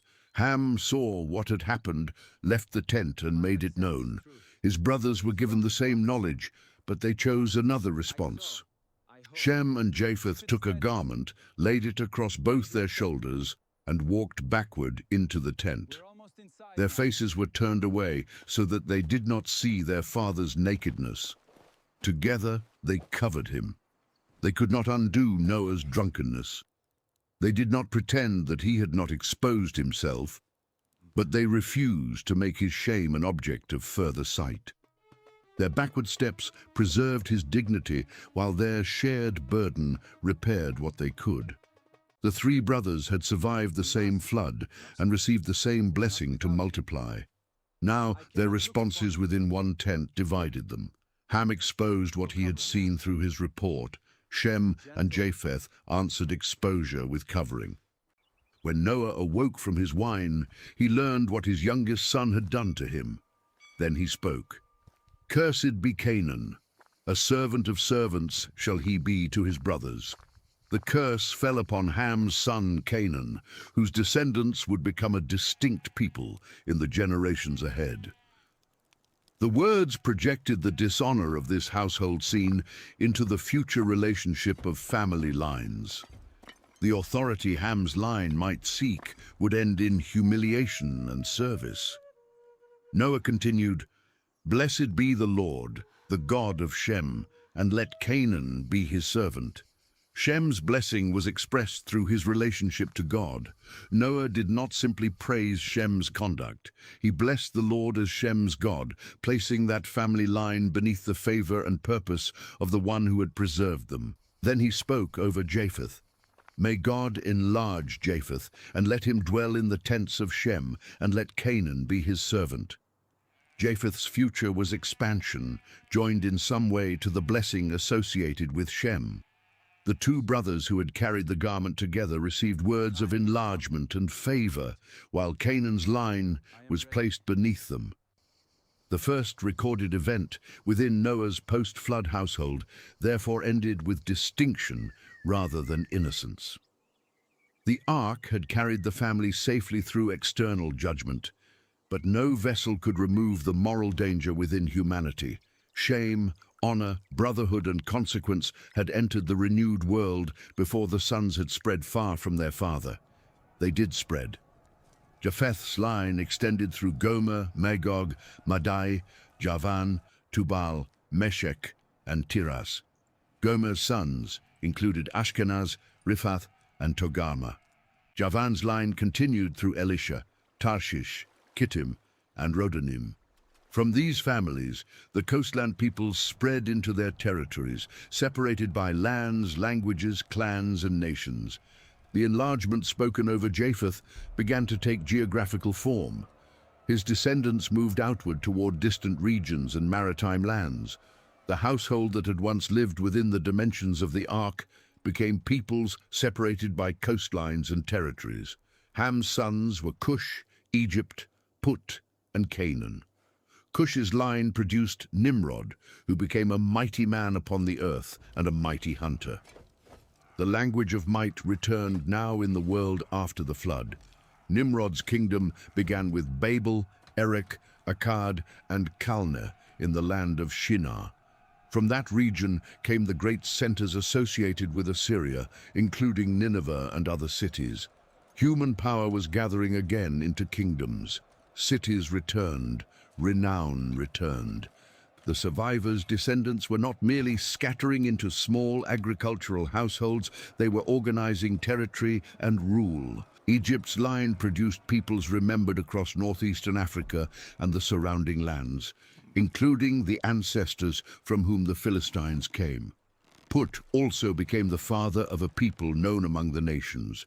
Canaan's descendants included Sidon, his firstborn, and Heth, along with the Jebusites, Amorites, Girgashites, Hivites, Arkites, Sinites, Arvadites, Zemarites, and Hamathites. Their clans spread through the land later called Canaan, from Sidon toward Gerar and Gaza, and toward the cities of the Jordan Plain. The name pronounced inside Noah's tent was becoming a map of peoples and territories. These descendants would later stand at the center of Israel's struggle for the land, but here they remained the expanding branches of Noah's own family. Shem also became the father of a broad line: Elam, Ashur, Arpachshad, Lud, and Aram. Aram's sons included Uz, Hul, Gether, and Mash. Through Arpachshad came Shelah, and through Shelah came Eber. From Eber would come the family line eventually associated with the Hebrews. Eber had two sons. One was named Peleg, because in his days the earth was divided. The other was Joktan. Joktan's many sons formed clans, extending through the lands, from Mesha toward Sephar, in the eastern hill country. Shem's descendants, like those of his brothers, became peoples identified by families, languages, territories, and nations. The genealogies preserved what the ark had made possible. Names became households. Households became clans. Clans occupied lands. Distinct languages and nations appeared across the earth. The command to be fruitful, multiply, and fill the world was taking visible form. Yet the list also shows that humanity carried every unresolved possibility of its new beginning. The descendants could cultivate, travel, build, govern, and establish cities. They could live under the covenant sign and still pursue might. They could honor kinship or repeat dishonor. They could protect life or shed blood. The flood had given the human story a new beginning, not an effortless future. Noah lived 350 years after the flood. He remained long enough to see the first generations of the renewed human family rise around him. The man born into the violent ancient world became a living link to the nations developing after it. He had known the earth before its erasure and after its restoration, under the warning of judgment and beneath the sign of covenant. All the days of Noah were 950 years. Then he died. The flood had not made him immortal. It had preserved him for the work entrusted to him, to heed the warning, build the ark, carry his household and the creatures through judgment, receive the covenant, and father the lines from which the nations spread. When Noah's life ended, the ark's passengers were no longer one family gathered on a mountain. Their descendants were moving through coastlands, river valleys, plains, and hill country. The earth was filling again beneath recurring seasons and passing clouds, and across those clouds stood the bow.